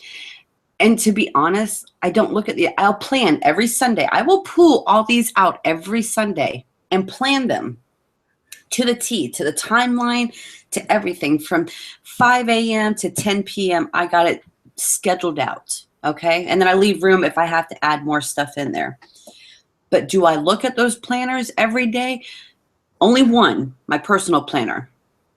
So it's like, you plan which one you're going to write in first? You make a list. Okay, I'm gonna write in this planner first. I'm gonna write in that planner next, and then I'm gonna do this That's planner. what these come in for, because they have my list of my things I have to put in the planners, because each pad is for each planner. Christy is screwed up, guys. I plan too much. I mean, I have one for video ideas. I have one for sizzle this. I have one for weight loss. I have one for goals. I have one for house, for the kids. You name it. I got tons of these little legal pads all over the house, and they're all sitting there, got stuff in them. You don't believe me? Ask Sherry. Sherry will sit there and tell you it's true, because I have all these planners, and I even got her hooked on getting a planner. So she got herself a planner too. So she's going to be planning too. So it's like, y'all can plan together. God love her. I love, Puggy's papers. Because Puggy is sat there and she's got me organized, because I get these stickers and it's like, oh yeah. And then I tell her ideas and she's like, okay, I'm working on it. So it's like, now I have these, ab challenges that you see that everybody posts on Facebook. She's broke them down and put them in little stickers so I could put them in my book. So it's like, and I get excited. Sundays are the best day for me, because I get real excited because I work through my planners. That's my free flowing time. That's my relaxing time. I get excited. I'm in a good mood Sunday because I'm planning. Then Friday comes around. Oh, I didn't do any of that shit I planned. Right. So what doesn't get done on Friday goes on a notepad to sit there. The notepad to put in the planner for the next week. Y'all are probably just dying laughing at this, because it's like, that's just the way I am. And I think I'm getting on track, and I'm doing better than I was from the beginning when I first did my very first video. But it's like, it's funny. That's just how I sit there and get shit out of my head. I write it down. I try to journal. I've tried journaling and I tried blogging. Okay. I put 2 stickers every week into my journal to blog. Does Christy blog? Once a month, maybe. I'm trying. I'm getting there, because I know I can sit there and write my feelings down. I can get them down. I got a journal on my computer, because I could type that stuff up and it's already there. Why can't I just sit there and put it on the blog? I don't know. I'm scared. I'm chicken shit, because I don't want people to see what's really up in here. It's scary. It's not always peaches and creams and laughters and silly pictures of monkey and doing this and yeah, all the little cute things that Michael has taught my daughter. It's not always that cute stuff. Sometimes it's crazy, wacky things where I want to sit there and say a lot of cuss words and just like vent. And maybe I need to get out there and sit there and blog, because maybe that will help me sit there and get the shit out of my head if I can't sit there, because no one looks at my blog anyway, because the link is down below. And I've only gotten 2 views off that blog. So it's like, but now that I said that, watch, everybody's going to be clicking on it. It's like, what she got out of there? Let's go see that side of Christy. Yeah. I mean, I've put videos up and then I got 2 chicken shit to actually make them public. Oh, I got a couple of those on my channel that I haven't made public too. It's like, I would go back and watch them. I was like, no, nobody can hear me say that. Nobody can hear that rant. Nobody can hear that dark side of Michael. Right. And it's like, but I got it out there. I got it off my chest. Yeah. So, that's not always a bad thing, to put the video up but never release it, because you were able to vent it out even though no one saw it. But it's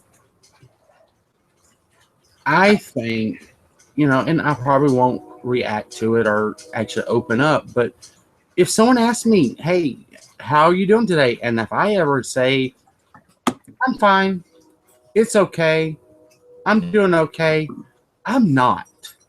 Call us on our bullshit, people. Call us on our bullshit. You see me and Michael sit there posting stuff. Oh, we're having a wonderful day. Little happy faces and smiley faces and hearts.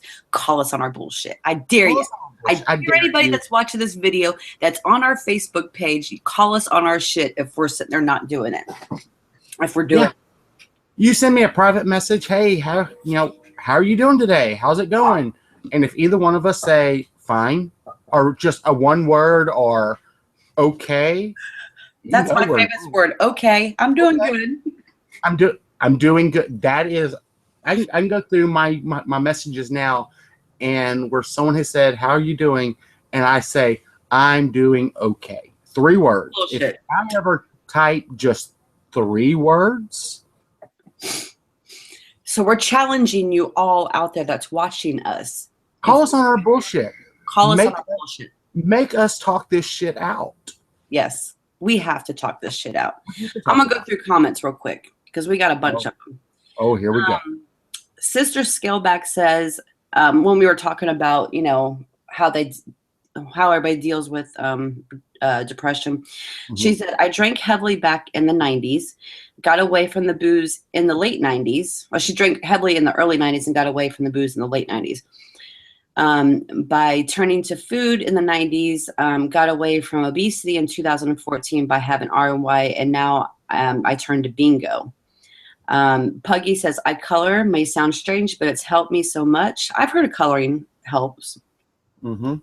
Except for a monkey likes to eat my crown, so. I hear Angela laughing at me. That was me. That was me.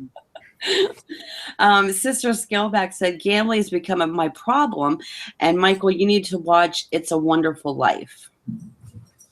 Is that the TV show, The Wonderful Life, the series, the old show, or the black and white movie? We'll find out when we get to the end of the questions. Sister Scaleback said, if you were never born, so many other people's lives would have been affected. Some good, but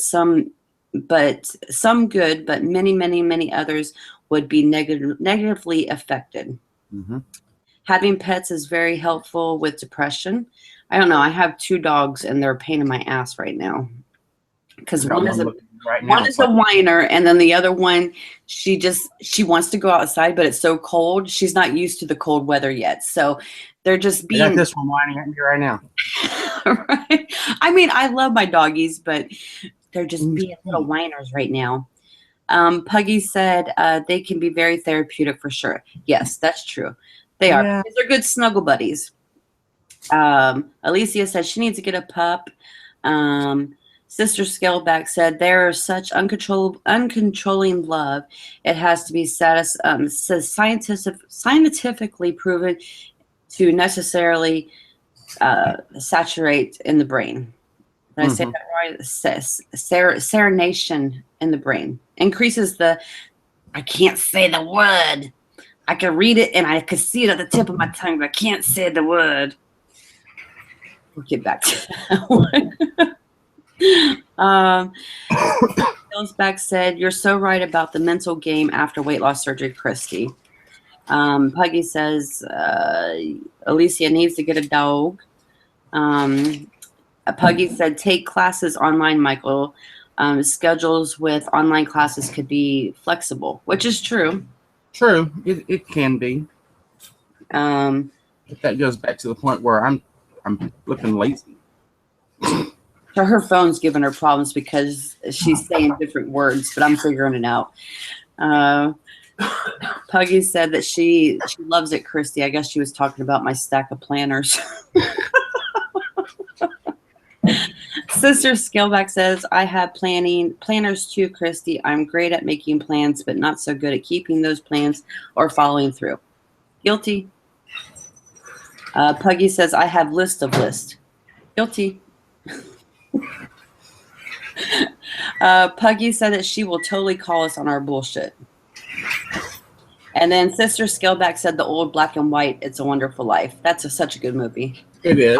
I love that movie. I need to watch that one again. Yeah, I know. It's a good one. Maybe it's on Netflix. I don't know. I'll have to sit there and see. I own it. Oh, you own it? You own everything.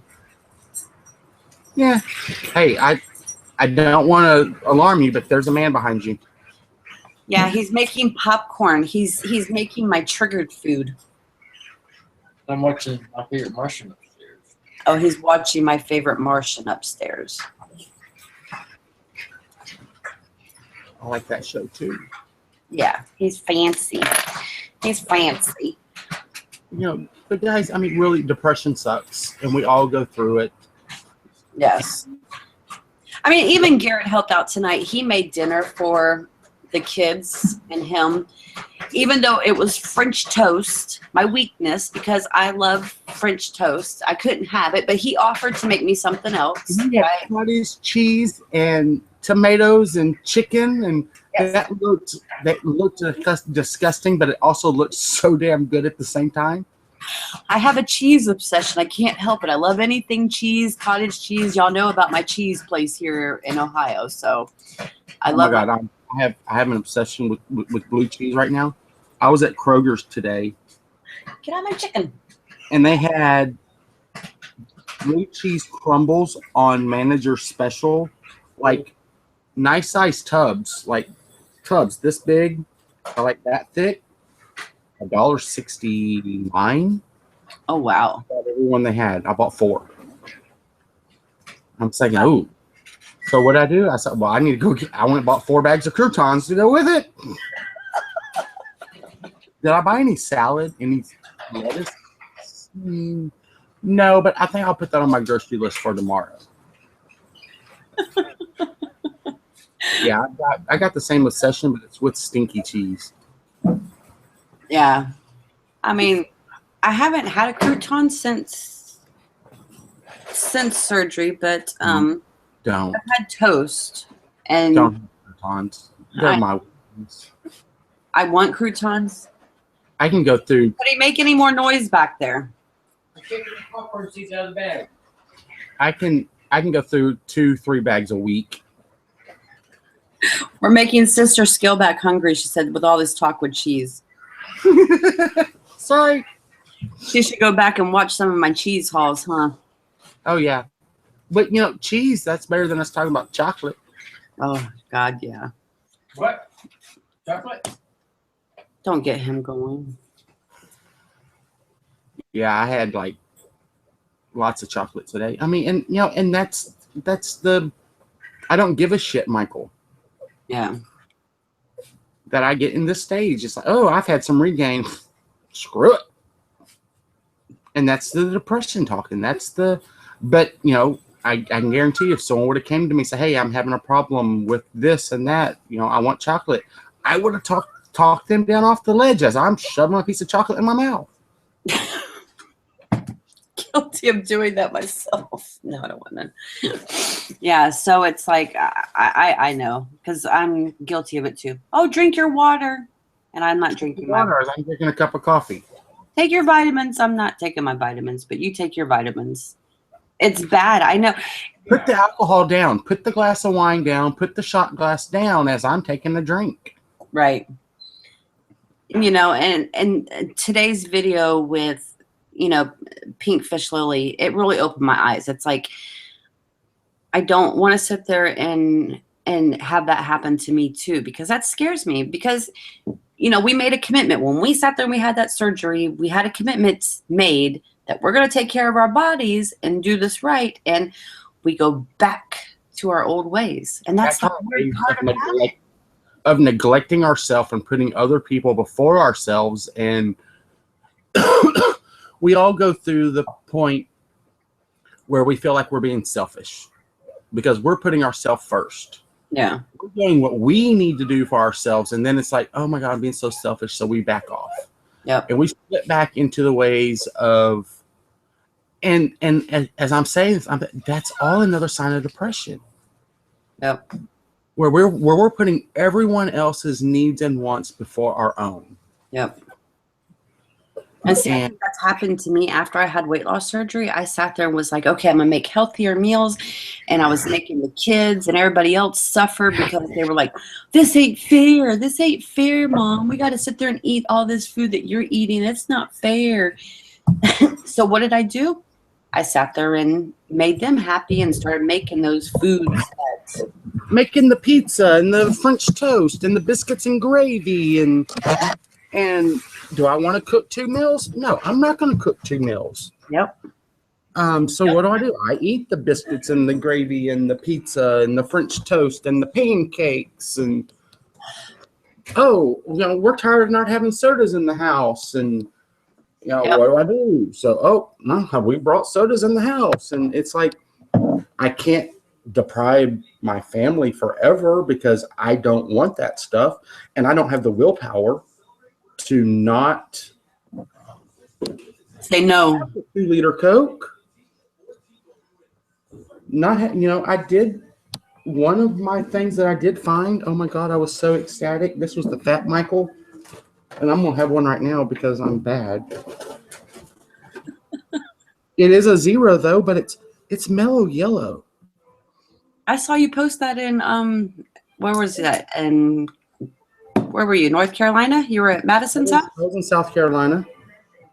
But yeah, Mellow yellow since I was a teenager. well, they stopped selling it here in Texas about 10, 15 years ago. So did you stock up and brought it back with you? I brought 3 12-packs back. And it's like, oh, it's time to have a mellow yellow. I mean, that, and then, I get into the stages of, okay, well, I'll have one. I'll have a cheat. I'll have a cheat day. I watched the video today. He was someone talking about a diet plan, which, whatever. A cheat meal turns into a cheat day, which turns into a cheat week, which turns into, as I'm sitting here opening this damn flipping. I mean, but it's reality. It happens. It happens to the best of us. I mean, I'm not perfect. Christy's not perfect. Do we want to act like? Do we want to portray ourselves as perfect? No, we really don't. But we don't want people to really know. No, we don't want people to know our struggle. I think I can literally sit there and say faithfully, I do have my Gene Pro every day. You know that I live and breathe that stuff. That is my go-to. At least I know if I eat crappy, which might happen because I stress out and that depression kicks in, that at least I got my 90 grams in. I know I get that in. At least I know. I don't get my protein in. Yeah. Let me just go ahead and say it now. I've never bought a tub of Gene Pro. Oh. Never. I've had samples. Yeah, it's great. But it's like, oh my God, I gotta order it. I'm going to order. I plan, I write it down, but I don't follow through. I mean, I can tell you right now, I need to start tracking again. Yeah. I agree. I think I need to do that too. I'm not hitting my numbers. I'm eating like crap. And that's where the weight gain has come on, because I've got into the depression mode of screw it. Yeah. I can eat more of this bag of chips than I can a chicken breast.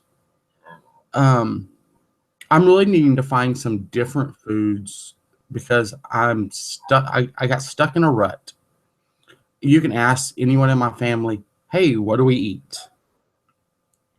Chicken, ground turkey, chicken, ground turkey, baked chicken, sauteed chicken, turkey meatballs, turkey meatballs, turkey burgers, turkey spaghetti, turkey tacos.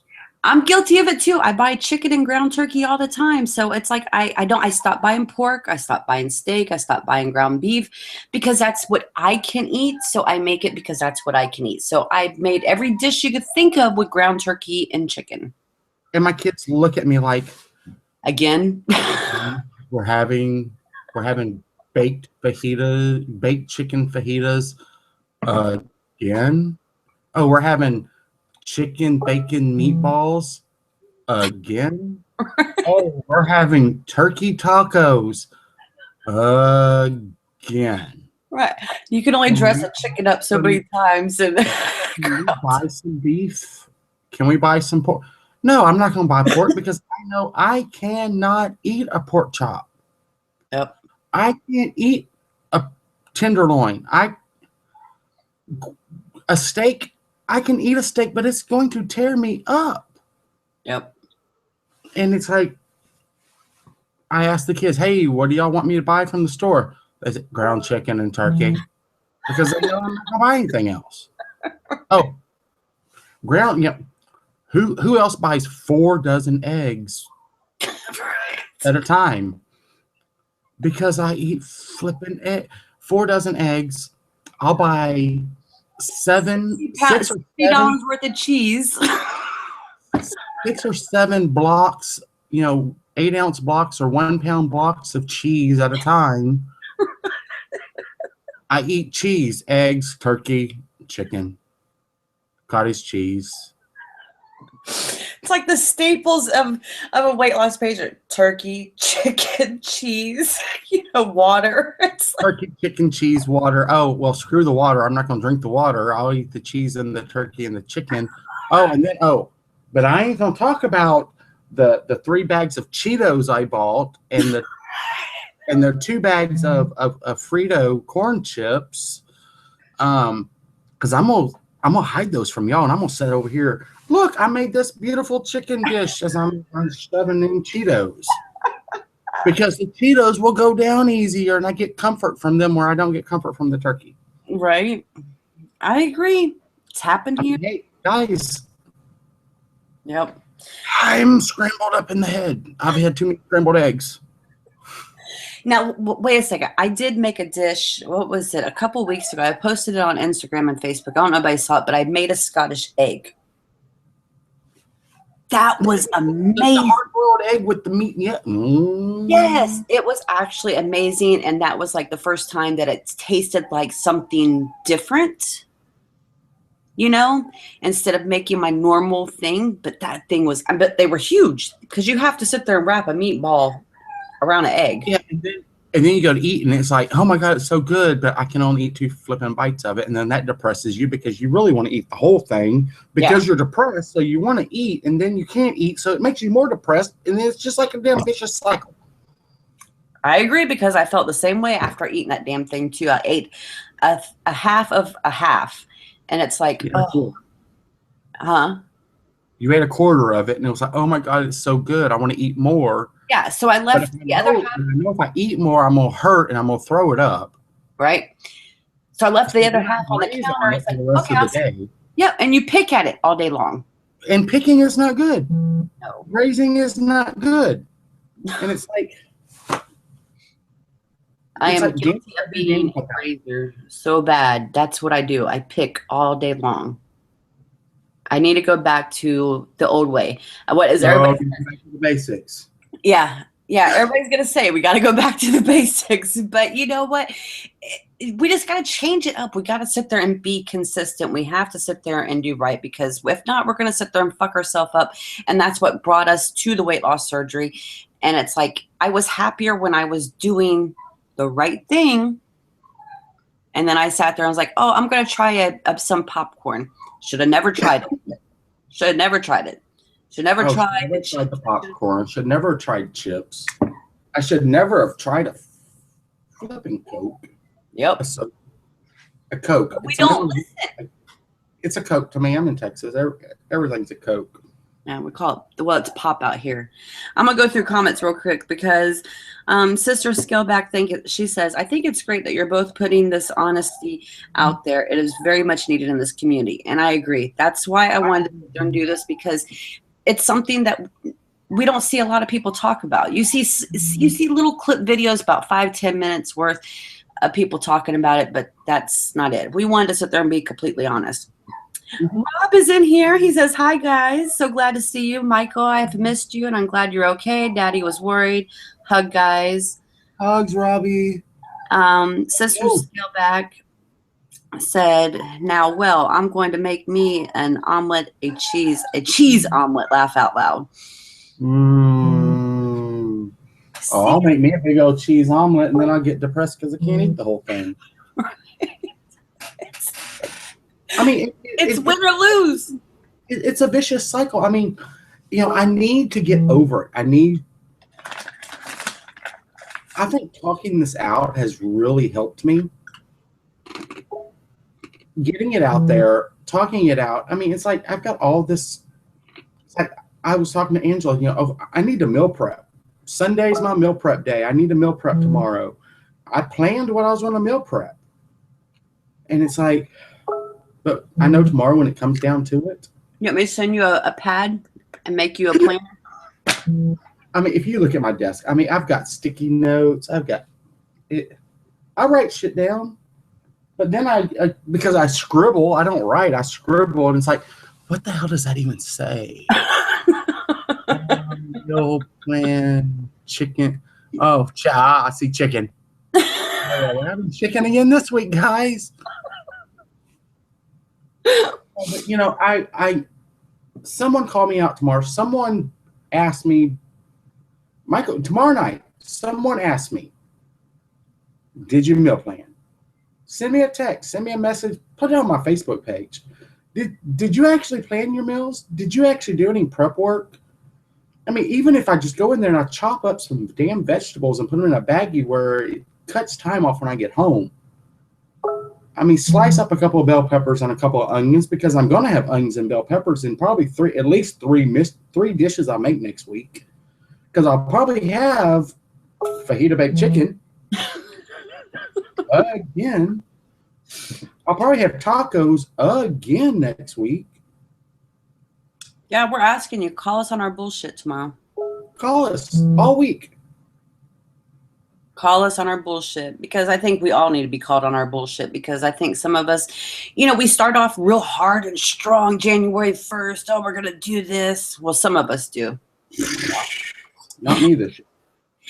And you know what? I didn't start off the 1st of January either, because I think a lot of it is because January sucks for me. Because my brother, his anniversary for him passing away is Monday. Mm-hmm. So it's like I have not, and I get this way, I've noticed, because I get this way sometimes when there's like a death or something in that month. I feel that way because I had 2 children that passed away. So I feel that way around those 2 months, that their birthdays and stuff. And then January, I haven't felt it, you know? Mm-hmm. And I know my brother is down looking on me, sitting there going, he wants to slap me. I know he does. I can feel it. He's cussing me out because he's like, you're doing so good. And then you're going back to your old ways. Get off your ass and do something. Mm-hmm. I know I need to be called on my shit. I know I need to be called on my shit. So I dare you guys to sit there and check up on us and call us on our shit. Mm-hmm. Oh, exactly. Call us on our shit. Yeah. You know, it's like, and then I want to call people on their shit, but I'm too nice. Yeah. Don't be nice to me. Be the asshole that you need to be, and call me on my shit. Yeah. It's I'm like, the same oh way my too. God, if I would call people on their shit, on stuff that I think is bullshit, oh, I don't think I'd have very many friends. No. I agree. I would sit there and probably be a disliked person too. And if Facebook had a dislike button, I'd probably get a lot of dislikes because of what I want to say. And it's like, you just don't say it because you just want to be nice. Yeah, I want to be nice to the point where I have actually unfriended and blocked someone just so I wouldn't call them on their bullshit. Yeah. I'll just say that now. I mean, and that's an asshole. You know, what kind of person is that? Because I don't want to get into it with someone. Yeah.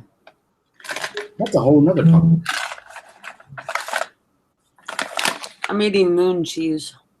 I'm drinking it.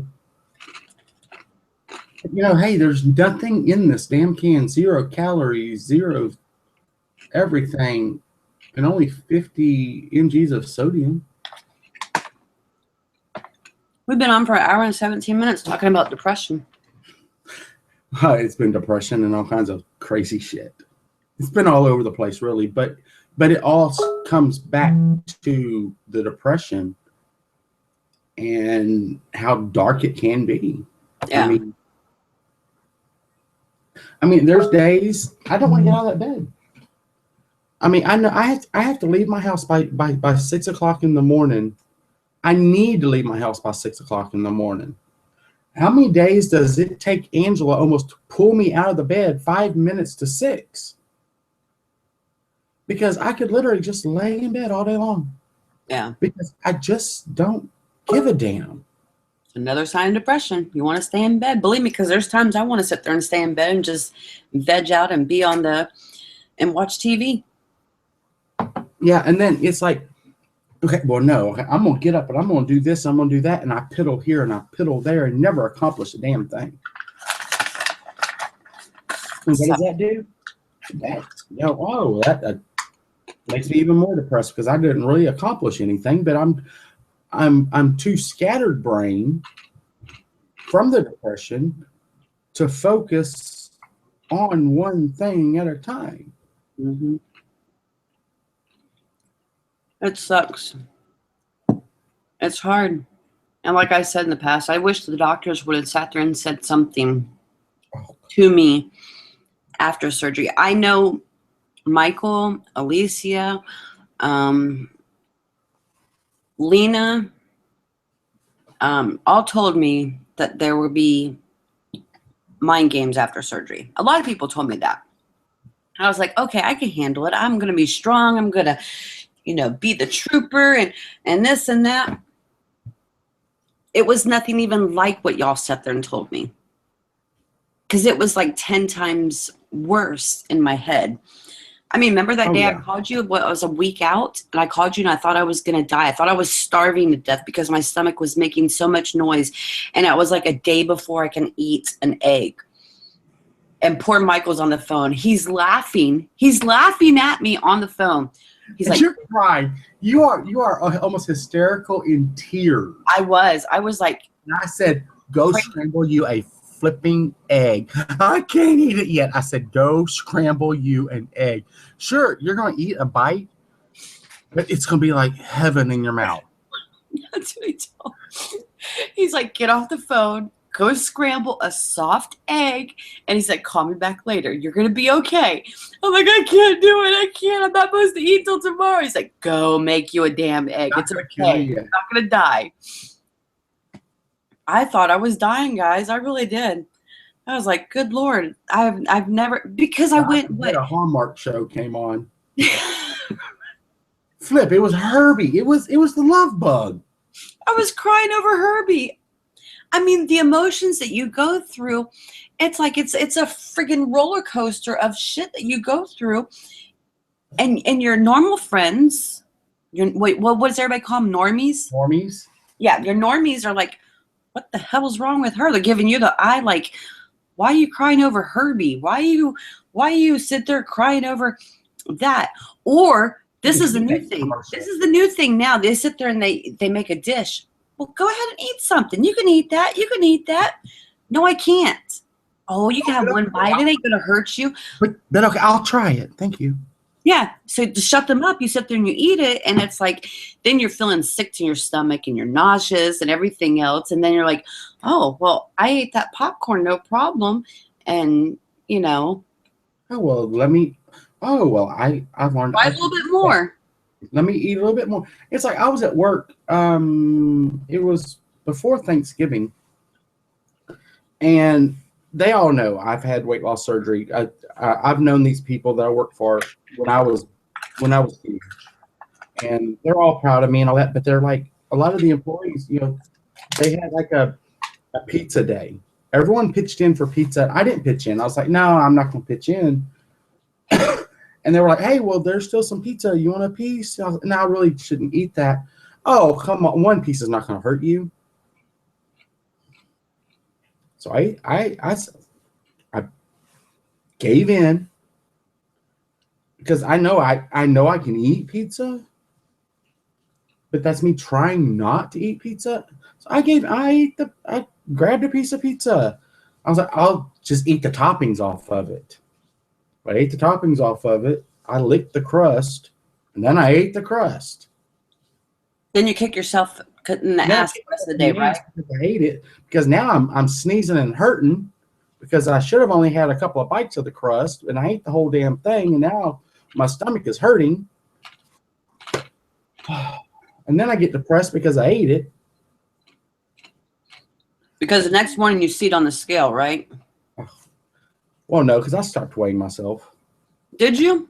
Oh yeah, yeah. And then I hop on the scale one night and see 220, and it's like, oh my God, what have I done? But and I know now that a lot of that. I mean, because how can I drop from that? That was Monday night. I stepped on the scale and I was 220 at night, late at night. I'd already eaten all day long. 220. So there's no way for me to go from 220 to, I think I was 203 this morning. So yeah, it was water weight from the weekend. I drank a lot over New Year's. Sitting in a truck, driving back from, South Carolina all the way to Houston in a 2-day period. Yeah, I had major water retention. Yeah.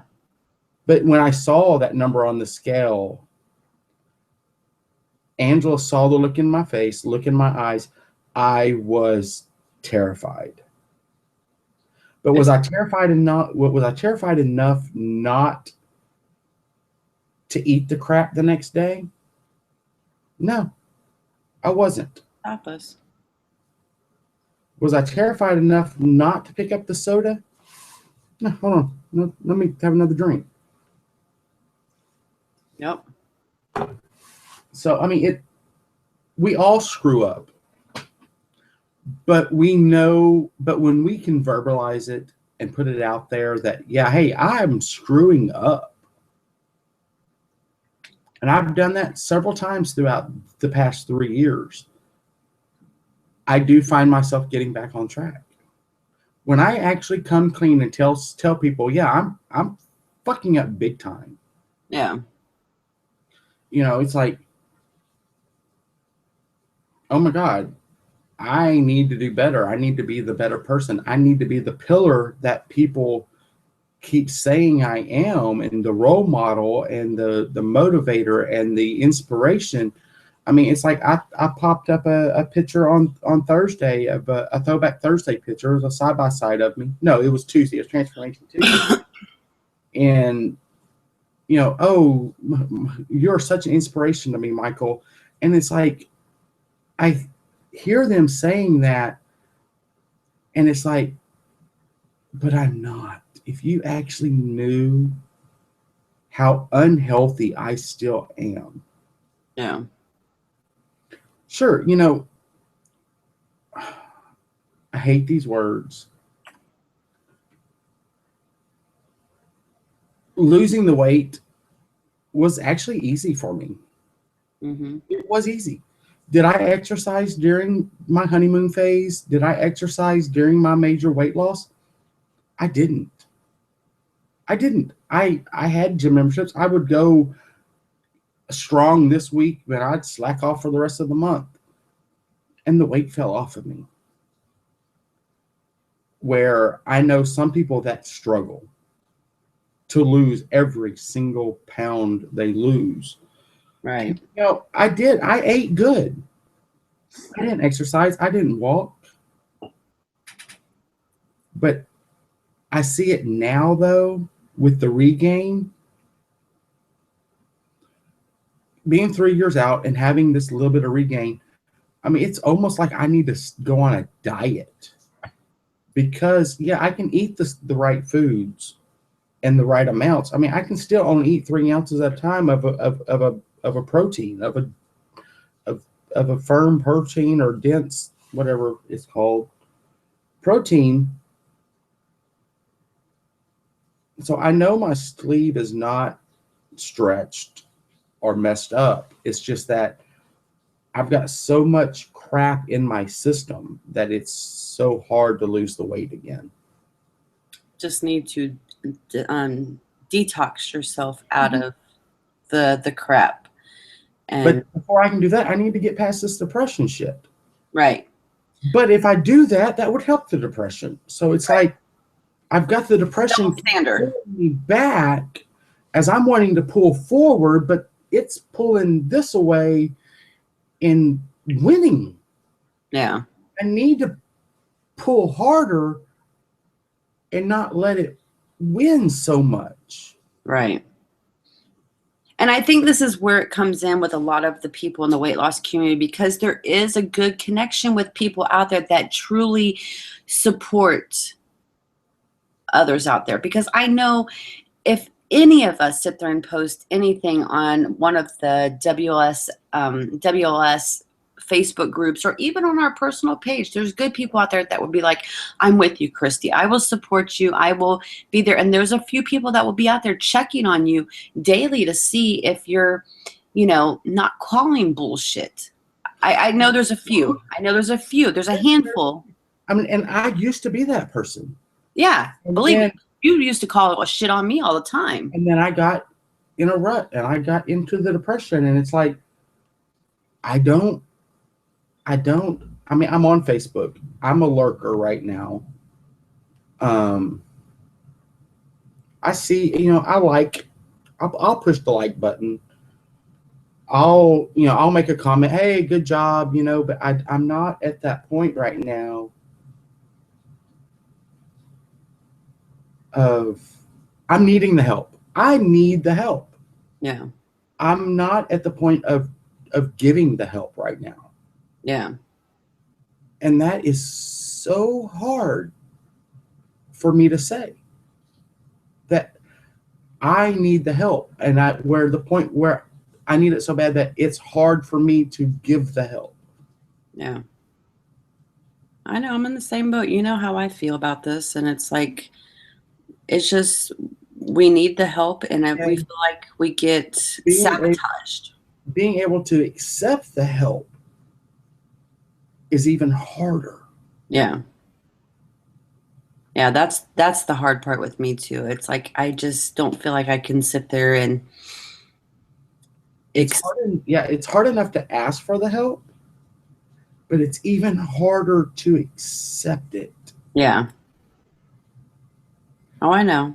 When you're normally the one that's there giving help and loving on someone and being someone's rock and someone's shoulder,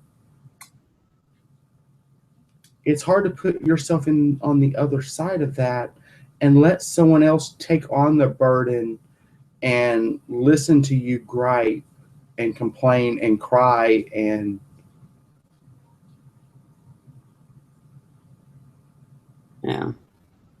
be the Debbie Downer. Yep. I mean, if anyone that's watching this knows me, I'm not the Debbie Downer. I'm not the one who will normally go on Facebook and post, my life fucking sucks right now, and I'm the one that posts the goofy selfies, or, here I cut my coffee, kissing my coffee cup. I love my coffee. And when you see me stop doing that, Michael's got a problem. Yeah. I mean, I don't post like I used to. Mm-mm.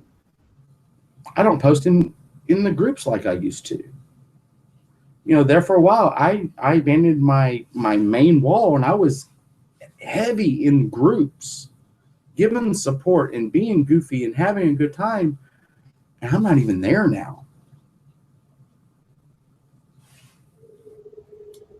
I'm just existing. And I know you're in the same boat. Yeah.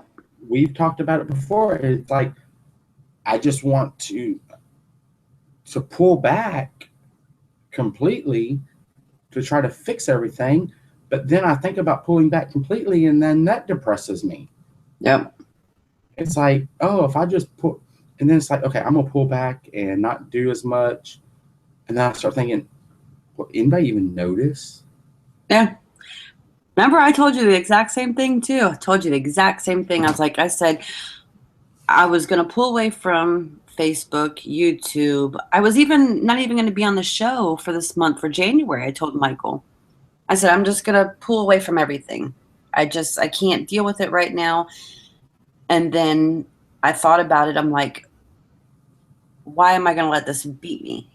I got to sit there. And if anything, I know, you know, you can't. I know the person next to me, I know Garrett can't. Nobody's really going to get me out of me unless it's me, Exactly. you know? And I have to sit there and get my ass up, and I got to do what I know I have to do. But it's like the inside of me is like pushing me back in, like, no, stay here in the dark side with us, you know, live here, we got parties, everything else, be with us. Just sit right here and have your pity party. You're not worth it. Right, you know. You're not good enough. But then I get messages from my friends are like, well, what's going on? You okay? We missed you. I'm good. I'm fine. Yeah, and that's what you sit there and you say, and it's like, then you sit there and you think, I gotta get out of this fucking rut. This depression is gonna kill me. It's gonna be the death of me. I gotta get out of it. I gotta sit there and switch things up. So you sit there and you, if you're like me, you plan, you write lists, you do whatever it is, and it's like you sit there and you try to do that. And I think I'm glad that we did this video because, and like I told you when I sent you that message, I'm like, I've tried making this video several times. It wouldn't upload. So obviously it was telling me to sit there and get on there and do a live hangout because this is the only way I could do it. And I know you've been dealing with the same things that I've been dealing with. I mean, I've sat here in front of my phone trying to push record to make a video, to make an update, to talk about this shit, and it's like I can't even push the button. I push the button and it's like, hey guys, it's Michael VSG coming to you with an update, and it's like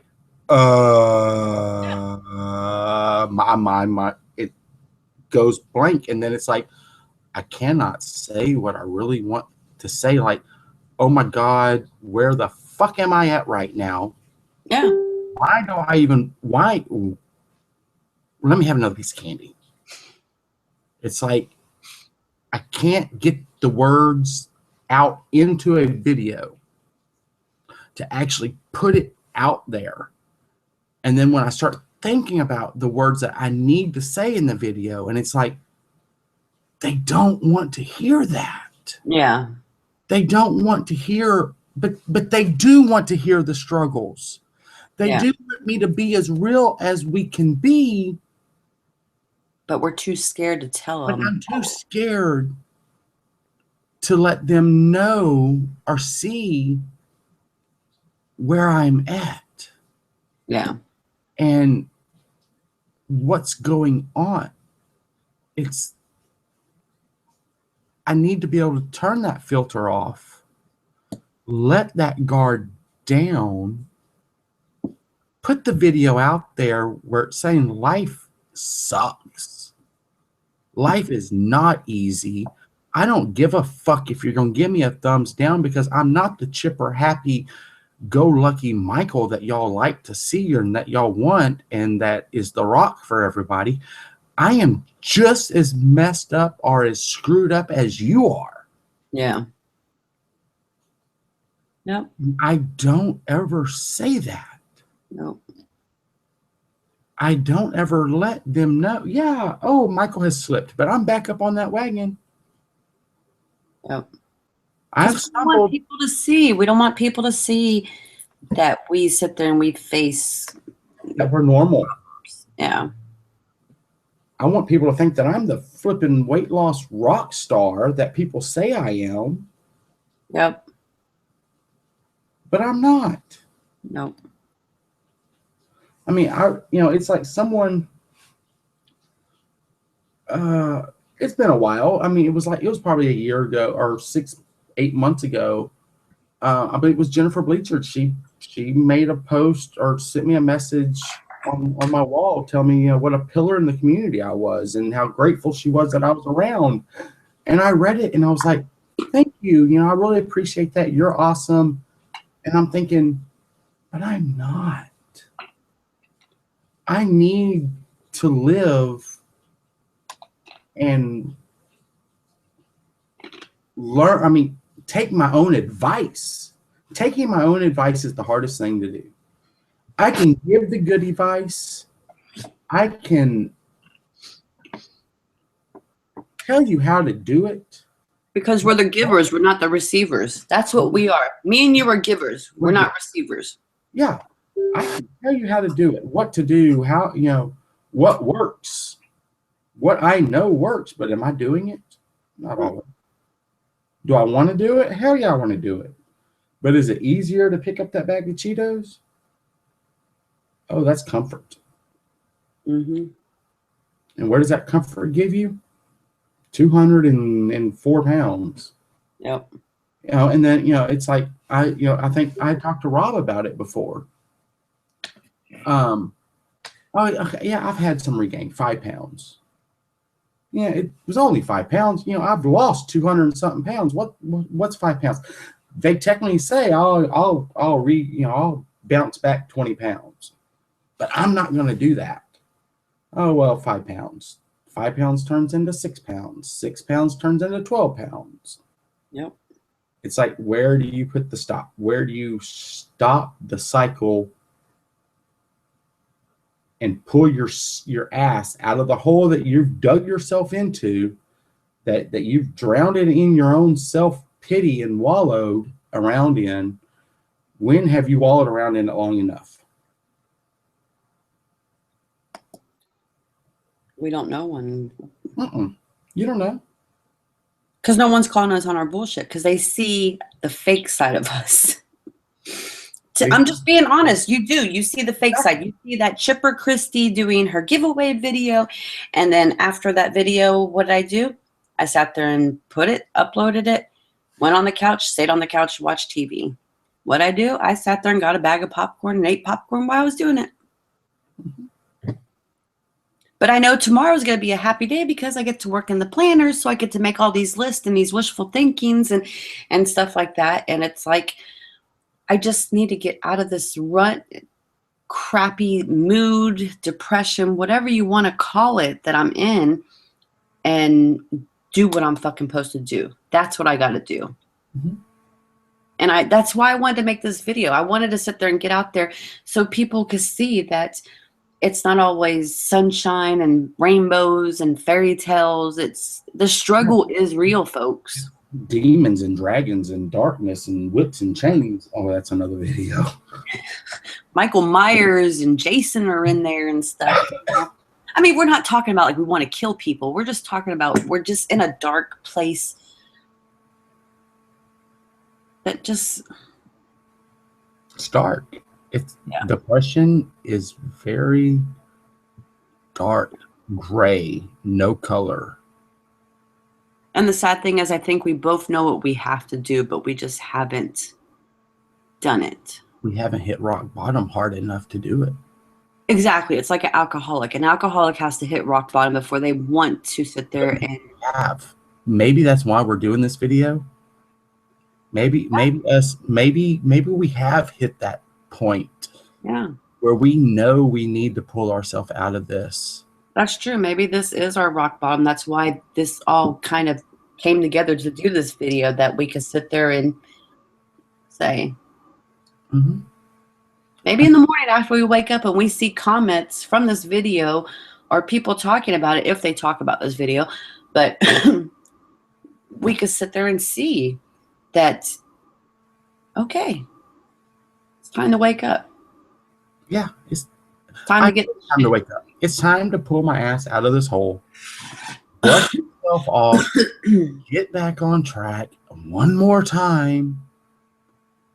Tell myself I'm going to stay on. No, I'm not going to tell myself I'm going to stay on track because I know I'm not. Yeah. But I got to do better than what I'm doing now. Yeah. I've got to make this will be a struggle we deal with for the rest of our life. It's not like a normal person. We go and we lose the weight and we stay skinny after you lose the weight and yay. No, it's a struggle we have to deal with for the rest of our lives with this. And it's sad, but it's true. And I wish people would sit there and know this before they have surgery. You're going to deal with this shit. Oh, yeah. I mean, I don't know how many times I've heard or I've read. I'm in a couple of big groups, big weight loss groups where there's probably 10,000 people in the group. Oh, I'm going to have weight loss surgery and I'm going to lose the weight and I'm going to be so happy. And I was like, oh my God. Let me send you a message real quick and tell you all about it. Yeah, and no, and then I say, yes, it's gonna be amazing. You're gonna rock this. You're gonna do great. But it's a flipping struggle. It is. It is. It's a real struggle. And like I've said, It was easier for me to lose the weight. Oh, Yes. of course. It's hard to maintain it. Yeah. Because it's so easy to backslide. It's so easy to put that whole I don't give a fuck attitude back out there. When you have dealt with that all your life of never feeling good enough, never thinking you were good enough. Hell, that's why I got up to 407 pounds. Mm-hmm. Food's the only thing that liked me. That's, food made me happy. It's always there for you, no matter what. Any time of the day. Oh, yeah. And it's like, yeah. Yep. Food's not the answer. No. Food is just the fuel for your body. Yep. And trying to figure out the depression, can't turn to food. I've done that. It don't work. No. It makes me happy, just like before surgery. Oh, I was happy for a little bit while I was eating it. Then I stopped eating it, and then it's like, oh my God, why did you eat that bag of Cheetos? Why did you eat that, 7 bites of ice cream? You go, whoa, I binged. I had 7 bites of ice cream. I didn't have a whole half gallon, but it was still a binge. Yeah. Oh, I had a whole sleeve of Ritz crackers. It wasn't the whole box. No. I mean, it's like I've said, when people, that's the bullshit I want to call people on to. Oh, weight loss surgery cured my binging. No, it modified your binging. You can still binge. You just binge at a different volume. So, I mean, yeah, it's different. It's a different volume of binge. It's still a binge. Yep. Oh, I ate a whole bag of popcorn because I knew I could eat it. But did I go to McDonald's and Taco Bell? One of my worst binges, and I've talked about it before, went through McDonald's, got me 2 double quarter pounder with cheese, French fries, drink. I ordered it for myself, but I need drink holders, and can you put it in separate bags? This is for someone else. I'm taking it home too. I've done that before. And then go to another fast food place after that. And then, I left there and pulled into the Taco Bell and got, bean burritos and taco supremes and, the caramel apple empanadas. And, so I had enough food for 4 people. Mm-hmm. And I'm still shoving it in. I need separate bags. Here's my list of everybody that wants something to eat. I need this for this. That shit was all for me. Yeah, that was a binge. Now it's like, okay, I know I can eat the Cheetos and the popcorn, the crackers. They're all sliders. I binge on slide foods. Yep. I've binged on flipping cottage cheese before. Cottage cheese, oh, I love it. It's yummy.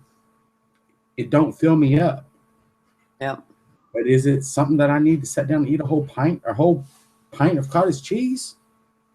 No. But we try to justify it because it's protein. Oh, it's protein. It's healthy. It's protein. Yeah, it's like, I've done that before. I try to justify it. Well, it's protein. I'm getting my vegetables. I'm getting my fiber. I'm getting it in. justifying is just another form of depression. It's another coping mechanism.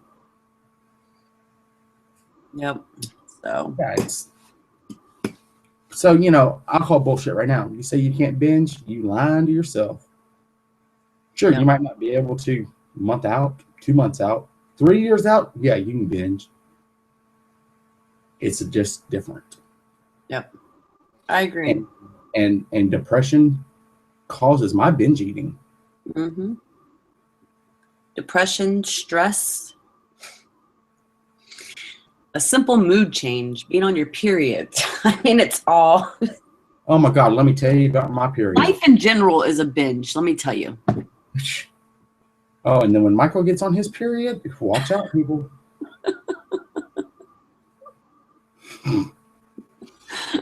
We've talked about that before. But yeah, but guys, but seriously, call us on our bullshit.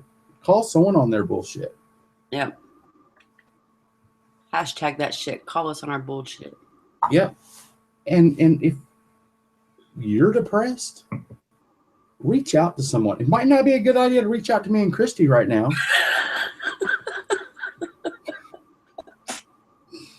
But there is someone. Reach out to a family member, a close friend, support group, someone.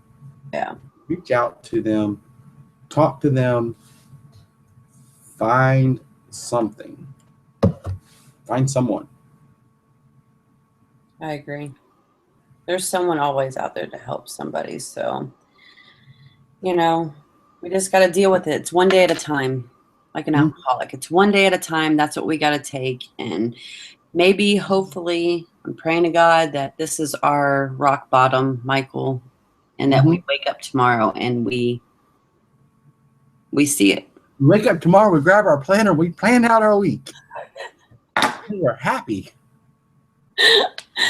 All right, I'm going to read the comments before we close. Sherry said she was going to bed. She has to work 13 hours tomorrow. Ugh. Okay. Sister Scaleback said she's never tried moon cheese. She don't think they sell them in Canada. What? Try Amazon. That's where, my friend Christy brought these home for me from Starbucks. Yeah, there's Starbucks out in Canada. This is where. I'll tell you, it's hard for me to find moon cheese here. Yeah, she found this at the Starbucks in Alliance. But if you're watching still, Sister Scaleback, try your Starbucks. See if they have it there. I know here they're $4.95 a bag because Christy bought me 3 of them. Rob said depression can be a never-ending cycle. Send positive energy your way, guys. And he's like, I know I don't see you guys as much because I don't do social media except for YouTube, but I do think about you guys and care and hope you know that. We love you, Rob. We love you. All right. Let's go ahead and close this. We will be back Friday night. 10:30 p.m. Eastern Standard Time. 10:30 Eastern Standard. I know it's a little late, but a little late. You can't stay up that late. Catch us on the reruns on the post. And we're having who we having as our guest, Michael? His name is Michael. I can't pronounce his Nisangelo. I can't pronounce his last name. He is an awesome story. He is in the No BS WLS group on Facebook, which is a good, just no BS. They don't he don't sugarcoat shit. No, he is straight talker, tell it how it is, and his story is amazing.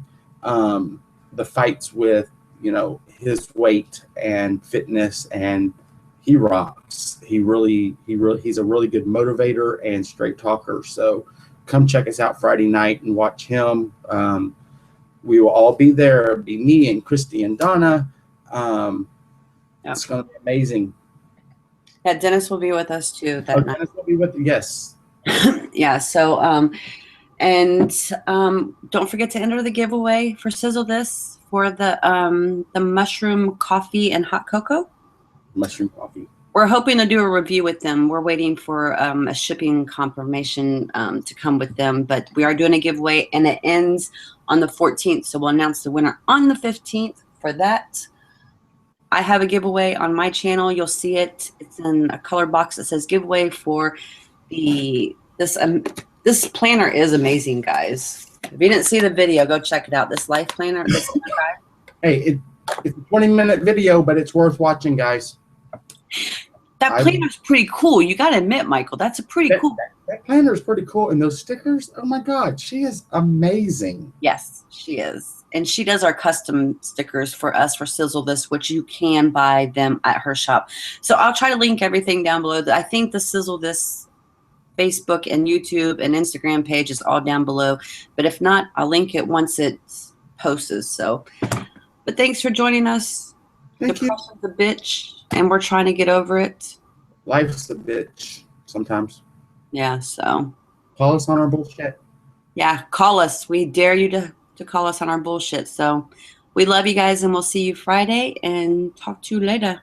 Bye. Bye.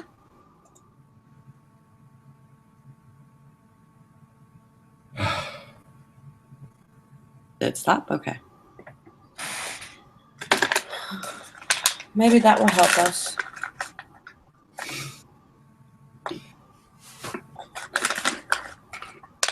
Maybe.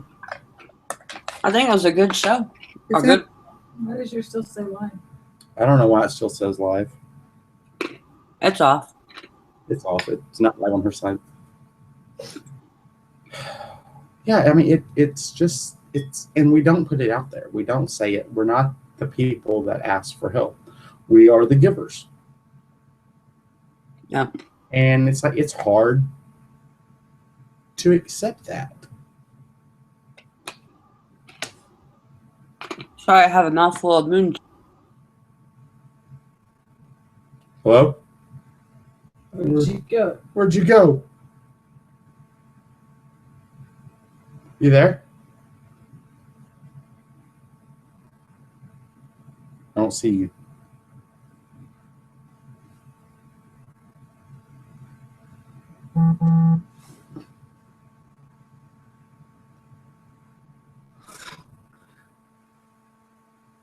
Let's go.